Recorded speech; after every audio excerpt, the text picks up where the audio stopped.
शुरू करते हैं उस दो जहान दे पालनहार का नाम लेके जो सब ते बहुत ही रहमतां और बख्शिशां करने वाला है। एक शब्द के अंदर आया है कि शुभ कर्म हीरे भय अशुभ कांच समान, क्योंकि दो प्रकार के कर्म होंगे हैं। पहले प्रकार के कर्म दसिया है शुभ और दूसरे प्रकार के कर्म दसिया है इंसान की करनी, वो होंदी है अशुभ। हुण अगर इंसान अशुभ करनी करता है तो फिर इंसान किहड़ी चीज़ नूं इकट्ठा कर रहा है, और जदों इंसान शुभ कर्म करता है तो फिर वो किहड़ी चीज़ जोड़ रहा है।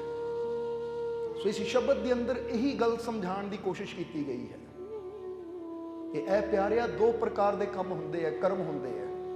क्योंकि जो भी असी करते हैं ना, बोलते हैं, देखते हैं, चलते हैं, फिरते हैं, किसी नाल गलबात करते हैं, चाहे अपनी किरत कमाई करते हैं, वो कर्म गिणिया जाता है कर्म। हुण वो तुहाडी करनी शुभ भी हो सकती है तो तुहाडी करनी अशुभ भी हो सकती है। हुण फर्ज करो तुसी किसी नाल गल कर दो, एक करनी है। हुण तुसी गल इदां भी कर सकते हो कि अच्छा बोल सकते हो, ਉਹਦੇ ਨਾਲ मिठा बोल सकते हो, कोई चंगी गल ਉਹਨੂੰ सिखा सकते हो, कोई चंगी गल समझा सकते हो, तो वह शुभ हो जाता है, वो करनी शुभ हो जाती है। पर तुसी वो गल गाली गलोच के रूप च भी कर सकते हो, निंदिया के रूप च भी कर सकते हो, किसी को बुरा भी बोल सकते हो, तो वो करनी तुहाडी अशुभ हो जाती है। यानी जुबान उही है, पर यह जुबान तो जो कुछ अच्छा निकलता है तो शुभ गिणिया जाता है, जो कुछ बुरा निकलता है तो अशुभ गिणिया जाता है। इसी तरह बहुत कर्म है जो हत्थां नाल कीते जाते हैं, पैरां नाल कीते जाते हैं, नज़रां नाल कीते जाते हैं, कन्नां नाल कीते जाते हैं, जुबान नाल कीते जाते हैं। हुण जदों कोई भी कर्म असीं ऐसा करते हैं जिस साडा रब खुश होवे, और साडा मालिक खुश होवे, तो फिर समझ लो वो कर्म आ जाते हैं शुभ। हुण जिद्दां जिद्दां इंसान अच्छे कर्म करता चला जाता है, शुभ कर्म करता चला जाता है, उस तरह समझ लो इत्थे कहा गया है कि शुभ कर्म हीरे भय, कि तेरी अच्छी करनी, तेरे शुभ कर्म जिहड़े है ना, ये हीरे दे समान है। क्योंकि जीवन दे विच जिन्ने तू हीरे जोड़ लेगा ना, जिन्ने हीरे इकट्ठे कर लेगा, उन्नी तेरी वैल्यू, तेरी कीमत जिहड़ी है वधदी चली जाएगी। क्योंकि फर्क कित्थे पैंदा है, असीं किहनूं कहंदे आ बादशाह और किहनूं कहंदे आ भिखारी। असीं बादशाह उहनूं कह दिंदे जिहदे कोल हीरियां दे दौलत दे भंडार हुंदे, कि लै भी इहदे कोल तां लखां करोड़ां दी दौलत है, ਇਹਦੇ कोई हीरे मोतियां दे भंडार है। यही निशानी है ना बादशाह की। तो भिखारी किहनूं कहा जाता है, जिहदे कोल एक पैसा ना होवे, जिहड़ा एक एक पैसे नूं मंगदा फिरदा है, एक एक रोटी नूं तरसदा फिरदा है, असीं कहंदे भिखारी है। नहीं तो फर्क की है? हुण जरा सोचो कि एक पासे भिखारी है, एक पासे बादशाह है। हुण बादशाह और भिखारी च फर्क की है? सिर्फ दौलत का। अगर वो सारी दौलत भिखारी नूं दे दित्ती जावे और भिखारी का कटोरा बादशाह के हाथ 'च रख दिता जावे, तो फिर भिखारी कौन होएगा और बादशाह कौन होएगा? सारी स्थिति, सारे हालात एक पल च बदल जाएंगे। समझते हो कि नहीं? बदल जाएंगे कि नहीं?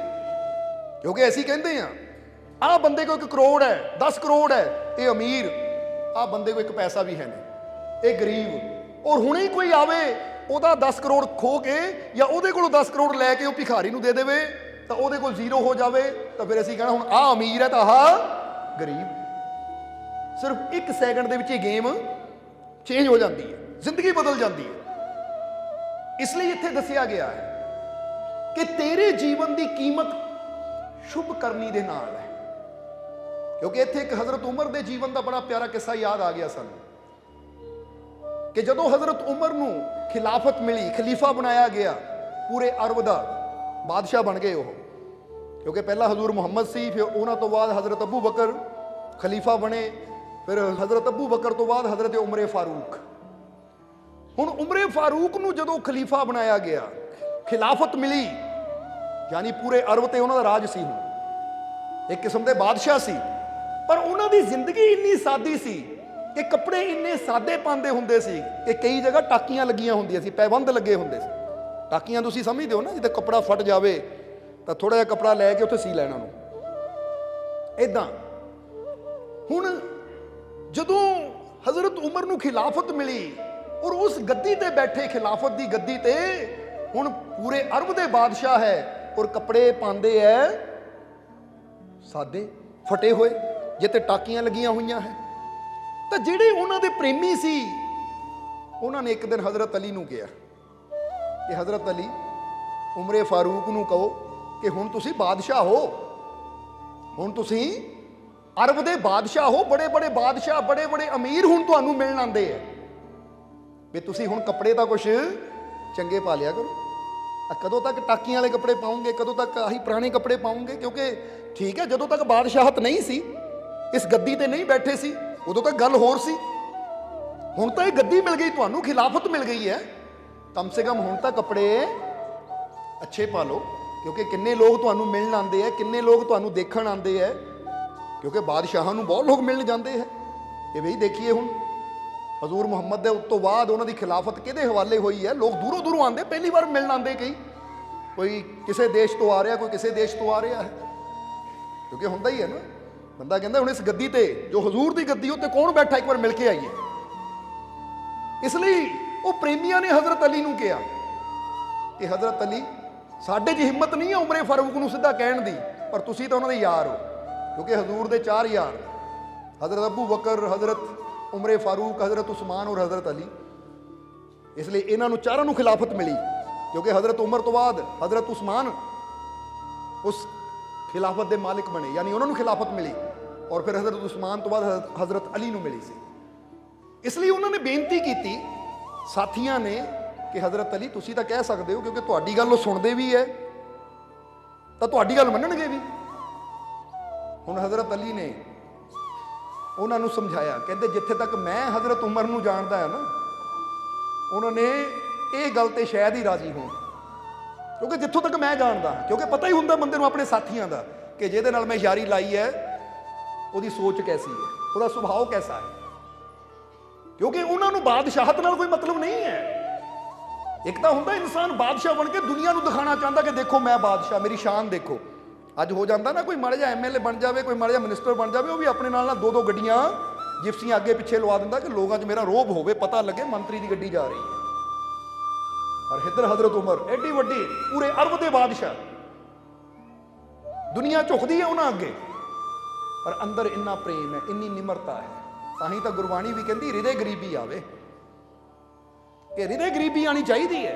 तन बेशक अमीर होवे, शरीर बेशक अरबां खरबां च खेले, पर हृदय के अंदर निमरता रहनी चाहिए है। कभी धन दौलत का पदार्थों का हंकार नहीं होना चाहिए, दिखावा नहीं होना चाहिए कि दुनिया को दिखाते फिरिए, कि दुनिया जाने। अंदर प्रेम होना चाहिए है, अंदर मुहब्बत होनी चाहिए है अपने मालिक की। ताही तो हजूर गौस पीरा ने पीर जनाब दस्तगीर रहमतुल्लाह अलैह भी अपने वचनों च कहते होंदे सी कि तुसी दुनिया विच रहो, पर दुनिया तुहाडे विच नहीं रहनी चाहिए। तुसी दुनिया विच रहो, पर दुनिया तुहाडे विच नहीं रहनी चाहिए। तुहाडे अंदर तो वही इश्क चाहिए अपने मालिक का, अपने परमात्मा का, अपने खुदा का, अपने यार का। क्योंकि बहुत बार होंदा है कि बंदा दुनिया च रहिंदा तो दुनिया बंदे अंदर रहना शुरू कर दिंदी है।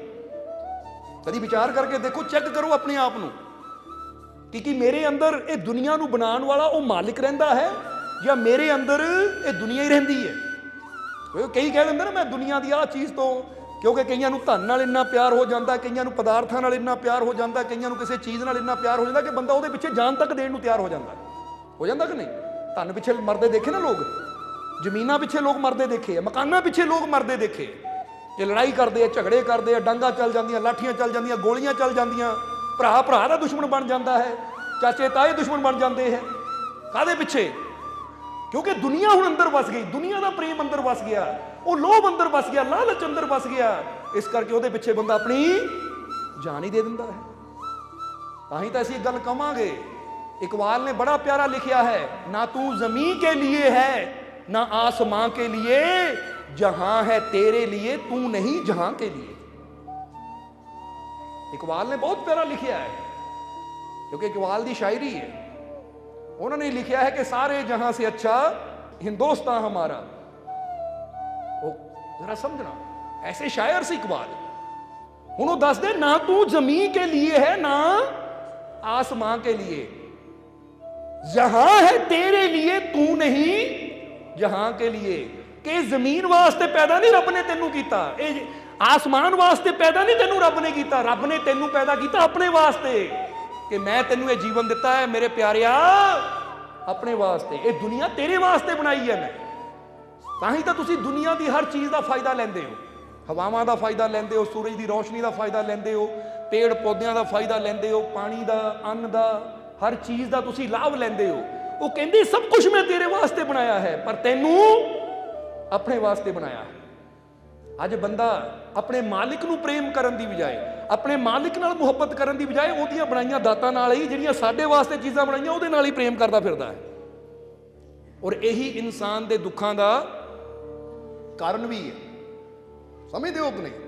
क्योंकि जरा सोचो, जमीन बनाने वाला मालिक बनाई साडी खातर, हुण असीं जिसने सानू जीवन दिता साडी खातर ये चीज़ बनाई, असीं उहनूं प्रेम करन दी बजाए वो चीज़ नूं प्रेम करन लग पे, ਉਹਦੇ ਪਿੱਛੇ ਆਪਣੀ ਜਾਨ ਗਵਾ ਦਿੰਦੇ ਆ, ਉਹਦੇ ਪਿੱਛੇ ਲੜਾਈ ਕਰਦੇ ਆ, ਝਗੜੇ ਕਰਦੇ ਆ, ਆਪਣੇ ਪਿਆਰ ਨੂੰ ਆਪਣੇ ਪਰਿਵਾਰ ਨੂੰ ਖਤਮ ਕਰਦੇ ਜਾ ਰਹੇ ਆ।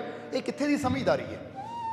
ਇਹਨੂੰ ਅਸੀਂ ਅਕਲਮੰਦੀ ਤਾਂ ਨਹੀਂ ਕਹਿ ਸਕਦੇ ਕਿ ਪ੍ਰਮਾਤਮਾ ਨੇ ਬਣਾਇਆ ਸਾਨੂੰ ਆਪਣੀ ਬੰਦਗੀ ਵਾਸਤੇ ਹੋਵੇ, ਅੱਛਾਈ ਵਾਸਤੇ ਹੋਵੇ, ਕਿ ਜੇ ਮੈਂ ਸੰਸਾਰ ਬਣਾਇਆ ਨਾ ਤੇਰੇ ਵਾਸਤੇ ਬਣਾਇਆ ਹੈ, ਇਸ ਲਈ ਸੰਸਾਰ ਅੰਦਰ ਇਸ ਤਰ੍ਹਾਂ ਜੀ ਕਿ ਸੰਸਾਰ ਦੀ ਸੁੰਦਰਤਾ ਤੇਰੀ ਵਜ੍ਹਾ ਨਾਲ ਵਧਣੀ ਚਾਹੀਦੀ ਹੈ, ਸੰਸਾਰ ਦੀ ਖੂਬਸੂਰਤੀ ਤੇਰੀ ਵਜ੍ਹਾ ਨਾਲ ਜ਼ਿਆਦਾ ਹੋਣੀ ਚਾਹੀਦੀ ਹੈ, ਘਟਣੀ ਨਹੀਂ ਚਾਹੀਦੀ।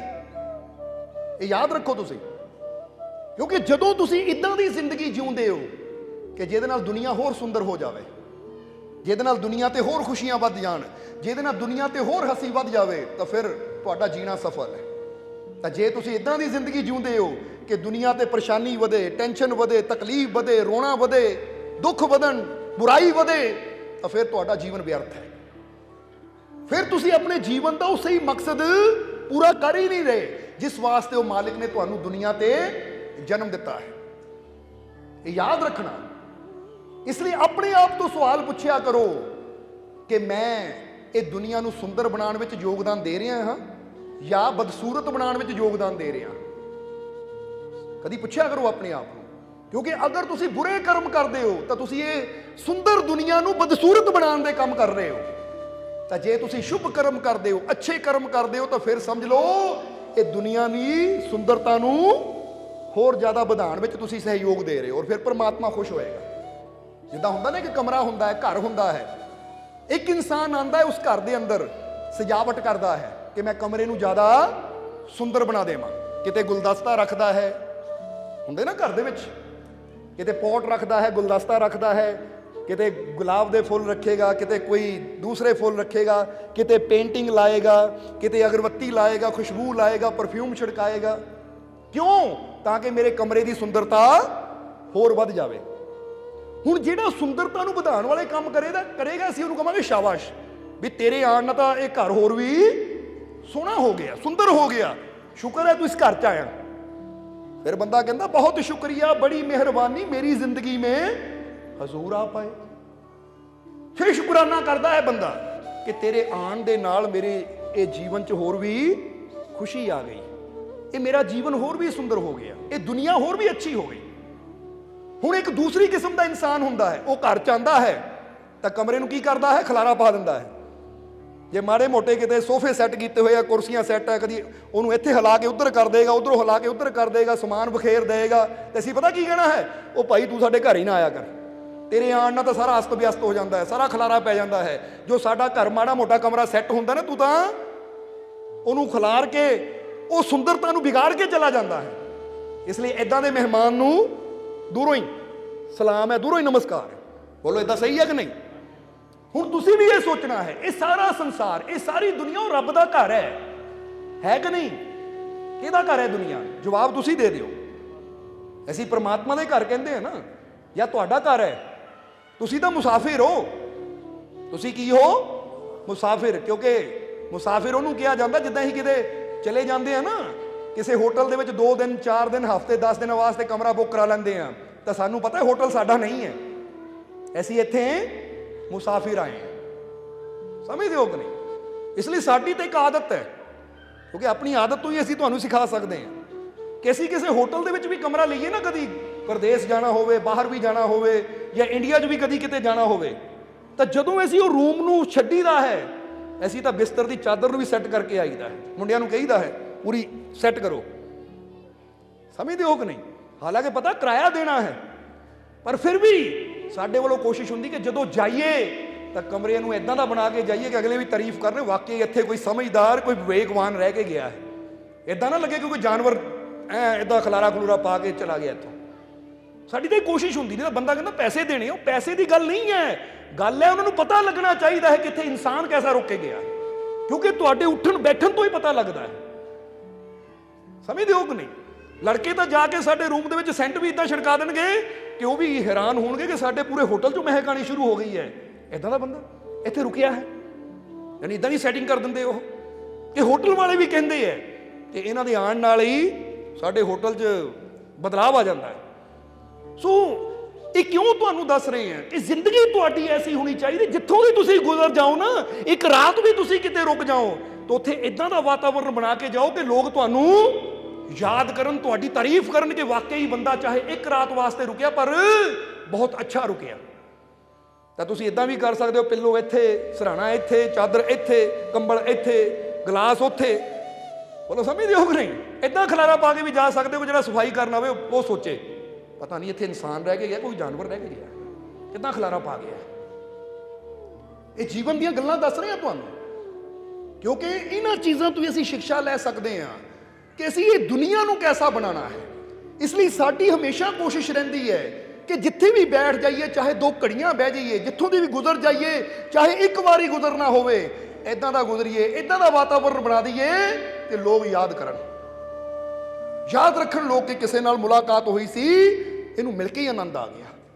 ਚਾਹੇ ਕਿਸੇ ਨੂੰ ਸਾਡੇ ਬਾਰੇ ਪਤਾ ਹੋਵੇ, ਚਾਹੇ ਨਾ ਪਤਾ ਹੋਵੇ। ਪਤਾ ਹੋਣ ਦਾ ਮਤਲਬ ਕਿਸੇ ਨੂੰ ਪਤਾ ਹੋਵੇ ਅਸੀਂ ਕੌਣ ਹੈ, ਤਾਂ ਚਾਹੇ ਕੋਈ ਸਾਨੂੰ ਨਾ ਵੀ ਜਾਣਦਾ ਹੋਵੇ ਉਹਨੂੰ ਵੀ ਇਦਾਂ ਮਿਲਣਾ ਹੈ ਤਾਂ ਕਿ ਉਹ ਵੀ ਯਾਦ ਰੱਖੇ ਕੋਈ ਸਪੈਸ਼ਲ ਹੈ। ਜਿਹੜਾ ਭਾਈ 2 ਮਿੰਟ ਵੀ ਮੇਰੇ ਕੋਲ ਖੜ ਗਿਆ ਤਾਂ ਮੇਰੀ ਰੂਹ ਨੂੰ ਆਨੰਦ ਨਾਲ ਭਰ ਗਿਆ। ਇਦਾਂ ਦੀ ਜ਼ਿੰਦਗੀ ਹੋ ਸਕਦੀ ਹੈ ਤੁਹਾਡੀ। ਇਸ ਲਈ ਅਸੀਂ ਇੱਥੇ ਦੱਸ ਰਹੇ ਹਾਂ ਤੁਹਾਨੂੰ ਕਿ ਇੱਕ ਇਨਸਾਨ ਹੁੰਦਾ, ਉਹ ਕਮਰੇ ਨੂੰ ਆ ਕੇ ਇੰਨਾ ਸੁੰਦਰ ਬਣਾ ਦਿੰਦਾ ਹੈ, ਸਜਾਵਟ ਇਦਾਂ ਦੀ ਕਰ ਦਿੰਦਾ ਕਿ ਕਮਰੇ ਦੀ ਸੁੰਦਰਤਾ 100 ਗੁਣਾ ਵੱਧ ਜਾਂਦੀ ਹੈ। ਤਾਂ ਇੱਕ ਇਨਸਾਨ ਹੁੰਦਾ, ਉਹ ਘਰ ਦੇ ਵਿੱਚ ਆ ਕੇ ਇਦਾਂ ਦਾ ਖਲਾਰਾ ਪਾ ਦਿੰਦਾ, ਇਦਾਂ ਦਾ ਵਾਤਾਵਰਨ ਬਣਾ ਦਿੰਦਾ ਕਿ ਕਮਰੇ ਦੀ ਜਿਹੜੀ ਥੋੜੀ ਬਹੁਤੀ ਸੁੰਦਰਤਾ ਹੁੰਦੀ ਨਾ, ਉਹ ਵੀ ਖਤਮ ਕਰ ਦਿੰਦਾ ਹੈ। ਹੁਣ ਤੁਸੀਂ ਚੈੱਕ ਕਰਨਾ ਹੈ ਆਪਣੇ ਆਪ ਨੂੰ ਕਿ ਮੈਂ ਵੀ ਇਸ ਰੱਬ ਦੇ ਘਰ 'ਚ ਆਇਆ ਹਾਂ, ਕਿਉਂਕਿ ਸਾਰਾ ਸੰਸਾਰ ਜਿੱਦਾਂ ਦੱਸਿਆ ਰੱਬ ਦਾ ਘਰ ਹੈ, ਕਿਉਂਕਿ ਬੰਦਾ ਤਾਂ ਇੱਥੇ ਮੁਸਾਫਿਰ ਹੈ। ਕਿਹਾ ਜਾਂਦਾ ਕਿ ਨਹੀਂ? ਸ਼੍ਰੀ ਗੁਰੂ ਰਵਿਦਾਸ ਜੀ ਨੇ ਕੀ ਕਿਹਾ? ਪ੍ਰਾਣੀ ਕਿਆ ਤੇਰਾ ਕਿਆ ਮੇਰਾ, ਜੈਸੇ ਤਰਵਰ ਪੰਖ ਵਸੇਰਾ। ਕਿਹਾ ਕਿ ਨਹੀਂ ਸ਼੍ਰੀ ਗੁਰੂ ਰਵਿਦਾਸ ਜੀ ਨੇ? ਜਰਾ ਪੜ੍ਹ ਕੇ ਦੇਖੋ ਉਹਨਾਂ ਦੀ ਬਾਣੀ। ਉਹ ਕਹਿੰਦੇ ਤੂੰ ਇੱਥੇ ਪੰਛੀ ਦੀ ਤਰ੍ਹਾਂ ਹੈ, ਜਿੱਦਾਂ ਪੰਛੀ ਪੇੜ ਤੇ ਆਂਦਾ ਹੈ, ਇੱਕ ਰਾਤ ਬਹਿੰਦਾ, ਸਵੇਰ ਨੂੰ ਉਡਾਰੀ ਮਾਰਦਾ ਹੈ, ਚਲਾ ਜਾਂਦਾ ਹੈ। ਹੁਣ ਸੱਚ ਦੱਸਿਓ, ਤੁਸੀਂ ਕਿੰਨੀ ਦੇਰ ਰਹਿਣਾ ਇੱਥੇ? ਕਿਸੇ ਨੂੰ ਗਰੰਟੀ ਹੈ? ਕਿਸੇ ਕੋ ਹੈ ਪੇਪਰ ਲਿਖਿਆ ਹੋਇਆ? ਕੋਈ ਪਤਾ ਨਹੀਂ ਜ਼ਿੰਦਗੀ ਦਾ। ਪੰਛੀ ਨੇ ਕਿਹੜੇ ਵੇਲੇ, ਇੱਕ ਪਿੰਜਰਾ ਸਰੀਰ ਹੈ, ਇਹ ਰੂਹ, ਇਹ ਆਤਮਾ ਪੰਛੀ ਹੈ, ਔਰ ਕਿਹੜੇ ਵੇਲੇ ਰੂਹ ਦੇ ਪੰਛੀ ਨੇ ਸਰੀਰ ਦੇ ਪਿੰਜਰੇ ਨੂੰ ਛੱਡ ਕੇ ਉਡਾਰੀ ਮਾਰ ਜਾਣੀ ਹੈ, ਕਿਸੇ ਨੂੰ ਵੀ ਇਹਦੀ ਖਬਰ ਨਹੀਂ ਹੈ। ਸਮਝਦੇ ਹੋ? ਤਾਂ ਹੀ ਤਾਂ ਕਹਿੰਦੇ ਅੱਜ ਚੱਲਿਆ ਕਿਸੇ ਕੱਲ ਤੁਰ ਜਾਣਾ, ਆਈ ਵਾਰੀ ਸਭ ਦੀ ਏ। ਵਾਰੀ ਸਭ ਦੀ ਆਣੀ ਹੈ, ਕੋਈ ਅੱਜ ਜਾ ਰਿਹਾ, ਕੋਈ ਕੱਲ ਜਾ ਰਿਹਾ ਹੈ। ਹੁਣ ਇਸ ਤੋਂ ਪਹਿਲਾਂ ਕਿ ਅਸੀਂ ਚਲੇ ਜਾਈਏ, ਕੁਛ ਐਸਾ ਕਰ ਜਾਈਏ ਕਿ ਦੁਨੀਆ ਨੂੰ ਸੁੰਦਰ ਬਣਾ ਦਈਏ, ਦੁਨੀਆ ਨੂੰ ਖੂਬਸੂਰਤ ਬਣਾ ਦਈਏ, ਤਾਂ ਕਿ ਸਾਡੇ ਆਉਣ ਨਾਲ ਇਹ ਦੁਨੀਆ ਦੀ ਖੂਬਸੂਰਤੀ ਹੋਰ ਵੱਧ ਜਾਵੇ। ਹੋ ਸਕਦਾ ਕਿ ਨਹੀਂ? ਇਹ ਜਵਾਬ ਦਿਓ ਸਾਨੂੰ। ਇਹ ਕਿੱਦਾਂ ਹੋ ਸਕਦਾ ਹੈ? ਤੁਹਾਡੀ ਅੱਛੀ ਕਰਨੀ ਦੇ ਨਾਲ, ਤੁਹਾਡੀ ਬੋਲ ਬਾਣੀ ਦੇ ਨਾਲ। ਇਦਾਂ ਮਿੱਠਾ ਬੋਲੋ, ਇਦਾਂ ਪਿਆਰ ਨਾਲ ਉੱਠੋ ਬੈਠੋ, ਜਿੱਥੇ ਜਾਓ। ਜੇ ਕਿਤੇ ਮਹਿਮਾਨ ਬਣ ਕੇ ਵੀ ਜਾਂਦੇ ਹੋ, ਕਿਸੇ ਭੂਆ ਮਾਸੀ ਦੇ ਵੀ ਜਾਂਦੇ ਹੋ, ਤਾਂ ਇਦਾਂ ਦਾ ਵਾਤਾਵਰਨ ਉੱਥੇ ਜਾ ਕੇ ਬਣਾ ਦਿਓ ਕਿ ਅਗਲੇ ਖੁਸ਼ ਹੋ ਜਾਣ ਕਿ ਯਾਰ ਤੇਰੇ ਆਉਣ ਨਾਲ ਘਰ 'ਚ ਖੁਸ਼ੀਆਂ ਆ ਗਈਆਂ। ਇਦਾਂ ਨਾ ਜਾਓ ਕਿ ਜਾ ਕੇ ਉਹਨਾਂ ਨੂੰ ਟੈਨਸ਼ਨ ਪਾ ਦਿਓ। ਸਮਝਦੇ ਹੋ ਕਿ ਨਹੀਂ? ਭੂਆ ਆ ਕਰਦੇ, ਮਾਸੀ ਆ ਕਰਦੇ, ਫਲਾਨਾ ਆ ਕਰਦੇ, ਤਾਂ ਅਗਲਾ ਕਹੇ ਲੈ ਵੀ ਤੂੰ ਤਾਂ ਆ ਕੇ ਟੈਨਸ਼ਨ ਹੀ ਪਾ ਦਿੰਦਾ ਸਾਨੂੰ। ਵਾਤਾਵਰਨ ਐਸਾ ਬਣਾਓ ਕਿ ਅਗਲਿਆਂ ਨੂੰ ਆਨੰਦ ਆ ਜਾਵੇ ਤੁਹਾਡੇ ਆਉਣ ਦੇ ਨਾਲ ਹੀ, ਕਿਉਂਕਿ ਇਹੀ ਕਰਨੀ ਸ਼ੁਭ ਹੈ। ਸ਼ੁਭ ਕਰਨੀ ਜਿਹਦੇ ਨਾਲ ਉਹ ਰੱਬ ਖੁਸ਼ ਹੋਵੇ, ਉਹ ਮਾਲਿਕ ਖੁਸ਼ ਹੋਵੇ, ਔਰ ਮਾਲਿਕ ਖੁਸ਼ ਹੋਏਗਾ ਜਦੋਂ ਉਹ ਮਾਲਿਕ ਦੇ ਬੰਦੇ ਖੁਸ਼ ਹੋਣਗੇ। ਸਮਝਦੇ ਹੋ ਕਿ ਨਹੀਂ? ਇੱਥੇ ਹਜ਼ਰਤ ਉਮਰ ਦੀ ਗੱਲ ਚੱਲ ਰਹੀ ਸੀ, ਉਹਨੂੰ ਕੰਪਲੀਟ ਕਰ ਦਈਏ। ਇਸ ਲਈ ਸਮਝਣਾ ਜ਼ਰਾ ਸਾਰਿਆਂ ਨੇ, ਇੱਕ ਵਾਰ ਫਿਰ ਇਸ਼ਾਰਾ ਕਰ ਦਈਏ कि ना तू जमीन के लिए है ना आसमां के लिए, जहां है तेरे लिए तू नहीं जहां के लिए। ये दुनिया रब ने तेरे वास्ते बनाई है, पर तू हर वेले दुनिया दुनिया दुनिया, मैनू ये मिल जाए, मैनू वो मिल जाए, मैनू दुनिया की आ चीज़ मिल जाए, दुनिया की वो चीज़ मिल जाए, हर वेले दुनिया ही मंगता रहता। पागल, ये दुनिया तो रब ने तेरे वास्ते बनाई है, इनू की मंगना? मंगना तो अपने मालिक नू मंग, ओहदा साथ मंग, क्योंकि जो दाता मिल गया तो दाता तो मगर मगर दौड़ियां आउणगियां। इंसान ने जो चीज़ां कदी नहीं भी देखियां होंदियां ना, इंसान ने जिहड़ियां चीज़ां कदी नहीं भी सोचियां होंदियां, जदों ओहदा हो जाता है तो चीज़ां अपने आप इंसान के मगर आउंदियां। ये प्रैक्टिकली है, समझते हो कि तुसीं नहीं? एक बार ਉਹਦੇ ਹੋ ਕੇ ਤਾਂ ਦੇਖੋ। ਅੱਜ ਜਿਹੜੇ ਸੁੱਖਾਂ ਨੂੰ ਤੁਸੀਂ ਦਰ-ਦਰ ਲੱਭਦੇ ਫਿਰਦੇ ਹੋ, ਇੱਕ ਵਾਰ ਉਹਦੇ ਹੋ ਕੇ ਦੇਖੋ, ਉਹਦੇ ਨਾਲ ਇਸ਼ਕ ਕਰਕੇ ਦੇਖੋ, ਉਹਦੇ ਨਾਲ ਮੁਹੱਬਤ ਕਰਕੇ ਦੇਖੋ, ਉਹ ਸਾਰੀਆਂ ਖੁਸ਼ੀਆਂ, ਸਾਰੇ ਸੁੱਖ ਤਾਂ ਤੁਹਾਡੇ ਪੈਰਾਂ 'ਚ ਹੋਣਗੇ। ਸਮਝਦੇ ਹੋ ਕਿ ਨਹੀਂ? ਤਾਂ ਹੀ ਕਿਹਾ ਕਿ ਉਹ ਕਰਮ ਕਰੋ ਜਿਹ 'ਚ ਰੱਬ ਖੁਸ਼ ਹੋਵੇ, ਕਿਉਂਕਿ ਰੱਬ ਕਿੱਦਾਂ ਖੁਸ਼ ਹੋਏਗਾ? ਜਦੋਂ ਰੱਬ ਦੇ ਬੰਦੇ ਖੁਸ਼ ਹੋਣਗੇ। ਇੱਥੇ ਇੱਕ ਫਕੀਰ ਦੀ ਕਹਾਣੀ ਯਾਦ ਆ ਗਈ ਸਾਨੂੰ, जरा वो भी दस दईए असीं, फिर हजरत उमर की साखी वाल चलांगे कि एक फकीर हमेशा एक पहाड़ पर जाके इबादत करते होंदे सी, एकांत विच जाके, क्योंकि जिस नगर च रहिंदे सी उहदे नाल ही एक पहाड़ी सी। उस पहाड़ी के उपर बह के इबादत करते होंदे जिथे कोई डिस्टर्बेंस ना होवे, कोई उन्होंने परेशान ना करे, बस अपने रब नूं, अपने यार नूं आराम नाल याद कर सकन। ये पैगंबर इलियास के समय की गल है। हजरत इलियास एक पैगंबर होए है खुदा दे, जिदा मूसा होए है। हुण कहंदे एक दिन वो फकीर पहाड़ी ते जा रहा सी, तो पहाड़ी का रस्ता एक जगह इन्ना औखा सी, इन्नी स्लिपरी सी कि उत्थे सीधी चट्टान सी जिस ते चढ़ना पैंदा सी। हुण जदों चढ़न लगा पैर फिसलिया, जदों पैर फिसलिया तो थोड़ा गोडे ते रगड़ लग गई। जदों रगड़ लगी, घिसड़ रहा होया थल्ले आया तो रब नूं कहण लगा, वाह रब्बा, तेरा नाम लैन रोज़ उपर चढ़दा है, तू पक्की सब ठीक बनाया, पर आ चट्टान क्यों बनाई? ये चट्टान की मैनू समझ नहीं आई, ये नहीं बनानी चाहिए सी तैनू। इसलिए उत्थे शिकायत कर दी। इधर जदों शिकायत की तो उधर इलियास पैगंबर बैठे सी अपनी बंदगी ते, खुदा दी बही आई, बही का मतलब इल्हाम आया, आवाज आई कि इलियास जा जाके एक फकीर है जो पहाड़ से बह के इबादत करता, उन्होंने दस दे कि उन्हें एक शिकायत की है ना, उन्हें एक शिकायत की है, ਉਹਦੀ शिकायत तो मेरा दिल इन्ना दुखी है, मैं नाराज हाँ तो, क्योंकि ਜਿਹੜੇ प्यारे होंगे वो कभी शिकायत नहीं करते, वो तो हर वेले शुक्र करते। अज माड़ी ਉਹਦੇ गोडे ते सट ला के शिकायत कर लग पिया कि रब्बा ਇਹਨੂੰ क्यों बनाया, आह चीज़ क्यों बनाई? वो मेरी बनाई कुदरत ते मेरी बनाई चीज़ ते मैनू ताना दे रहा, क्यों बनाई? ਉਹਨੂੰ की पता कि हर चीज़ बनाने पिछे एक मकसद है, एक राज है। इसलिए जे तुहानू उस मालिक ने जीवन दिता है ना, तो पिछे भी एक मकसद है, एक राज है। कभी भी अपने आप को ना सोचो, क्योंकि कई बंदे कहते रब्बा मैनू पैदा ही क्यों किया, पता नहीं रब ने मैनू जिंदगी क्यों दी। तुसीं तां नहीं इदां कहंदे हैं? तां ही तां कहा जाता है, इदां दी गल उही कह सकदा जिहदी यारी अपने मालिक नाल ना होवे। हुणे शब्द सुन रहे सी ना, सोहणिया सज्जणा जे तेरे नाल यारी ना हुंदी, सो रब दी सानू जिंदगी इन्नी प्यारी ना हुंदी। क्योंकि जिंदगी नाल भी उदों प्यार हो जाता जदों ये जिंदगी उहदे नाल जुड़ जाती है, जदों ये जीवन के अंदर अपने मालिक का प्रेम हो जाता है पैदा, तो फिर इंसान कहता हुण जिंदगी भी प्यारी लगन लग पई है। हुण जिंदगी च भी एक आनंद है, एक रस आ गया है, नहीं तो पहला तो जिंदगी बेरस है। क्योंकि बेरस नाल प्यार करांगे तो फिर बेरस ही जिंदगी होएगी, तो जदों रसदार नाल प्यार करांगे तो फिर जीवन च रस ही रस आ जाएगा। एक कसूर इंसान का है, क्योंकि इंसान उधर जिंदगी ला रहा है, जिदा समझ लो कि एक गन्ना हुंदा ना, उन्होंने बेलन च पा के पूरी रस कढ़ ली जाती है। जो पूरी रस कढ़ दी, हुण छिलके पे है तो बंदा कोई छिलके चा के मूँह च पा के खावे, कहना ले ये किहड़े मिठे, रस ही है नहीं, मूँह छिल हो गया। वो भाई तू गलत जगह लभ रहा है, जिथे रस है उथे जा, तो फिर जिंदगी च रस आएगा। जिथे रस ही नहीं है, निचड़ चुका है, हुण उथे रस लभेगा, तो रस कित्थों मिलना है? मूँह छिलिया जाना तेरा। बोलो सही है कि नहीं? इसी तरह इंसान भी जदों दुनिया की तरफ जाता है, तो दुनिया भी वो गन्ने की तरह जिसों सारा रस निकल चुका, क्योंकि रस तो वो अंदर ही है, वो नाम के अंदर है, वो इश्क के अंदर है, वो मुहब्बत के अंदर है। जिस वेले ਉਹਦੇ ਨਾਲ ਸਾਡੇ दिल की तार जुड़ती है, तो फिर जीवन च रस आता है। तो जो तारा ही असीं होर पासे जोड़ी जावांगे, फिर कहना जीवन च करंट नहीं आ रहा। वो भाई फ्यूज बल्बां नाल कदी जगदे देखिया है? लाना तो उधर ला जिथे पूरा ट्रांसफार्म तैयार है, ਪੂਰਾ ਜਿੱਦਾਂ ਕਹਿੰਦੇ એનર્ਜੀ ਨਾਲ ਭਰਪੂਰ ਹੈ ਪਰਮਾਤਮਾ, ਸੋਰਸ ਆਫ એનર્ਜੀ ਹੈ, ਕਿਉਂਕਿ ਪੂਰੀ ਦੁਨੀਆ ਨੂੰ ਜਿਹੜੀ ਸ਼ਕਤੀ ਚਲਾ ਰਹੀ ਹੈ ਉਹਨੂੰ ਕਿਹਾ ਸੋਰਸ ਆਫ એનર્ਜੀ। ਸਮਝਦੇ ਨਾ, ਸੋਰਸ ਆਫ એનર્ਜੀ ਯਾਨੀ ਜੋ એનર્ਜੀ ਦਾ ਭੰਡਾਰ ਹੈ। ਇਸ ਲਈ ਇੱਥੇ ਅਸੀਂ ਕਹਿਣਾ ਚਾਹਾਂਗੇ ਕਿ ਜਦੋਂ ਸਾਡਾ ਪ੍ਰੇਮ ਆਪਣੇ ਮਾਲਿਕ ਦੇ ਨਾਲ ਹੁੰਦਾ ਹੈ, ਜਦੋਂ ਤਾਰਾਂ ਸਾਡੀਆਂ ਸਹੀ ਜਗ੍ਹਾ ਜੁੜਦੀਆਂ ਤਾਂ ਜੀਵਨ 'ਚ ਮਜ਼ਾ, ਆਨੰਦ, ਸ਼ਾਂਤੀ, ਸਕੂਨ, ਖੁਸ਼ੀ ਫਿਰ ਆਣੀ ਸ਼ੁਰੂ ਹੁੰਦੀ ਹੈ। ਪਰ ਜਦੋਂ ਆਪਣੇ ਮਾਲਿਕ ਨੂੰ ਭੁੱਲ ਕੇ ਆ ਦੁਨੀਆ ਪਿੱਛੇ ਹੀ ਦੌੜਦੇ ਰਵਾਂਗੇ, ਸੰਸਾਰ ਪਿੱਛੇ ਹੀ ਦੌੜਦੇ ਰਵਾਂਗੇ, ਤਾਂ ਜਿੱਦਾਂ ਪਹਿਲਾਂ ਦੱਸਿਆ ਕਿ ਸੰਸਾਰ ਵਿੱਚ ਤੁਸੀਂ ਰਹੋ, ਸੰਸਾਰ ਨੂੰ ਆਪਣੇ ਅੰਦਰ ਨਾ ਰਹਿਣ ਦਿਓ। ਅੰਦਰ ਉਹ ਮਾਲਿਕ ਹੀ ਰਹਿਣਾ ਚਾਹੀਦਾ ਕਿ ਮੈਂ ਦੁਨੀਆ 'ਚ ਰਹਿੰਦਾ ਹਾਂ, ਠੀਕ ਹੈ, ਮੈਂ ਮਕਾਨ 'ਚ ਰਹਿੰਦਾ ਹਾਂ, ਕੱਪੜਾ ਪਾਉਂਦਾ ਹਾਂ, ਪੈਸਾ ਕਮਾਉਂਦਾ ਹਾਂ, ਖਰਚਦਾ ਹਾਂ, ਯਾਨੀ ਹਰ ਚੀਜ਼ ਦਾ ਮੈਂ ਇਸਤੇਮਾਲ ਕਰਦਾ ਕਿਉਂਕਿ ਮੈਂ ਦੁਨੀਆ 'ਚ ਰਹਿੰਦਾ ਹਾਂ, ਇਸ ਲਈ ਦੁਨੀਆ ਦੀ ਹਰ ਚੀਜ਼ ਦੀ ਮੈਨੂੰ ਜ਼ਰੂਰਤ ਹੈ, ਉਹ ਮੈਂ ਜ਼ਰੂਰਤ ਪੂਰੀ ਕਰ ਰਿਹਾ ਹਾਂ। ਪਰ ਜੇ ਮੇਰੇ ਅੰਦਰ ਦੀ ਗੱਲ ਦੇਖੋ ਤਾਂ ਅੰਦਰ ਮੇਰਾ ਮਾਲਿਕ ਹੀ ਹੈ। ਸਮਝਦੇ ਹੋ ਕਿ ਨਹੀਂ?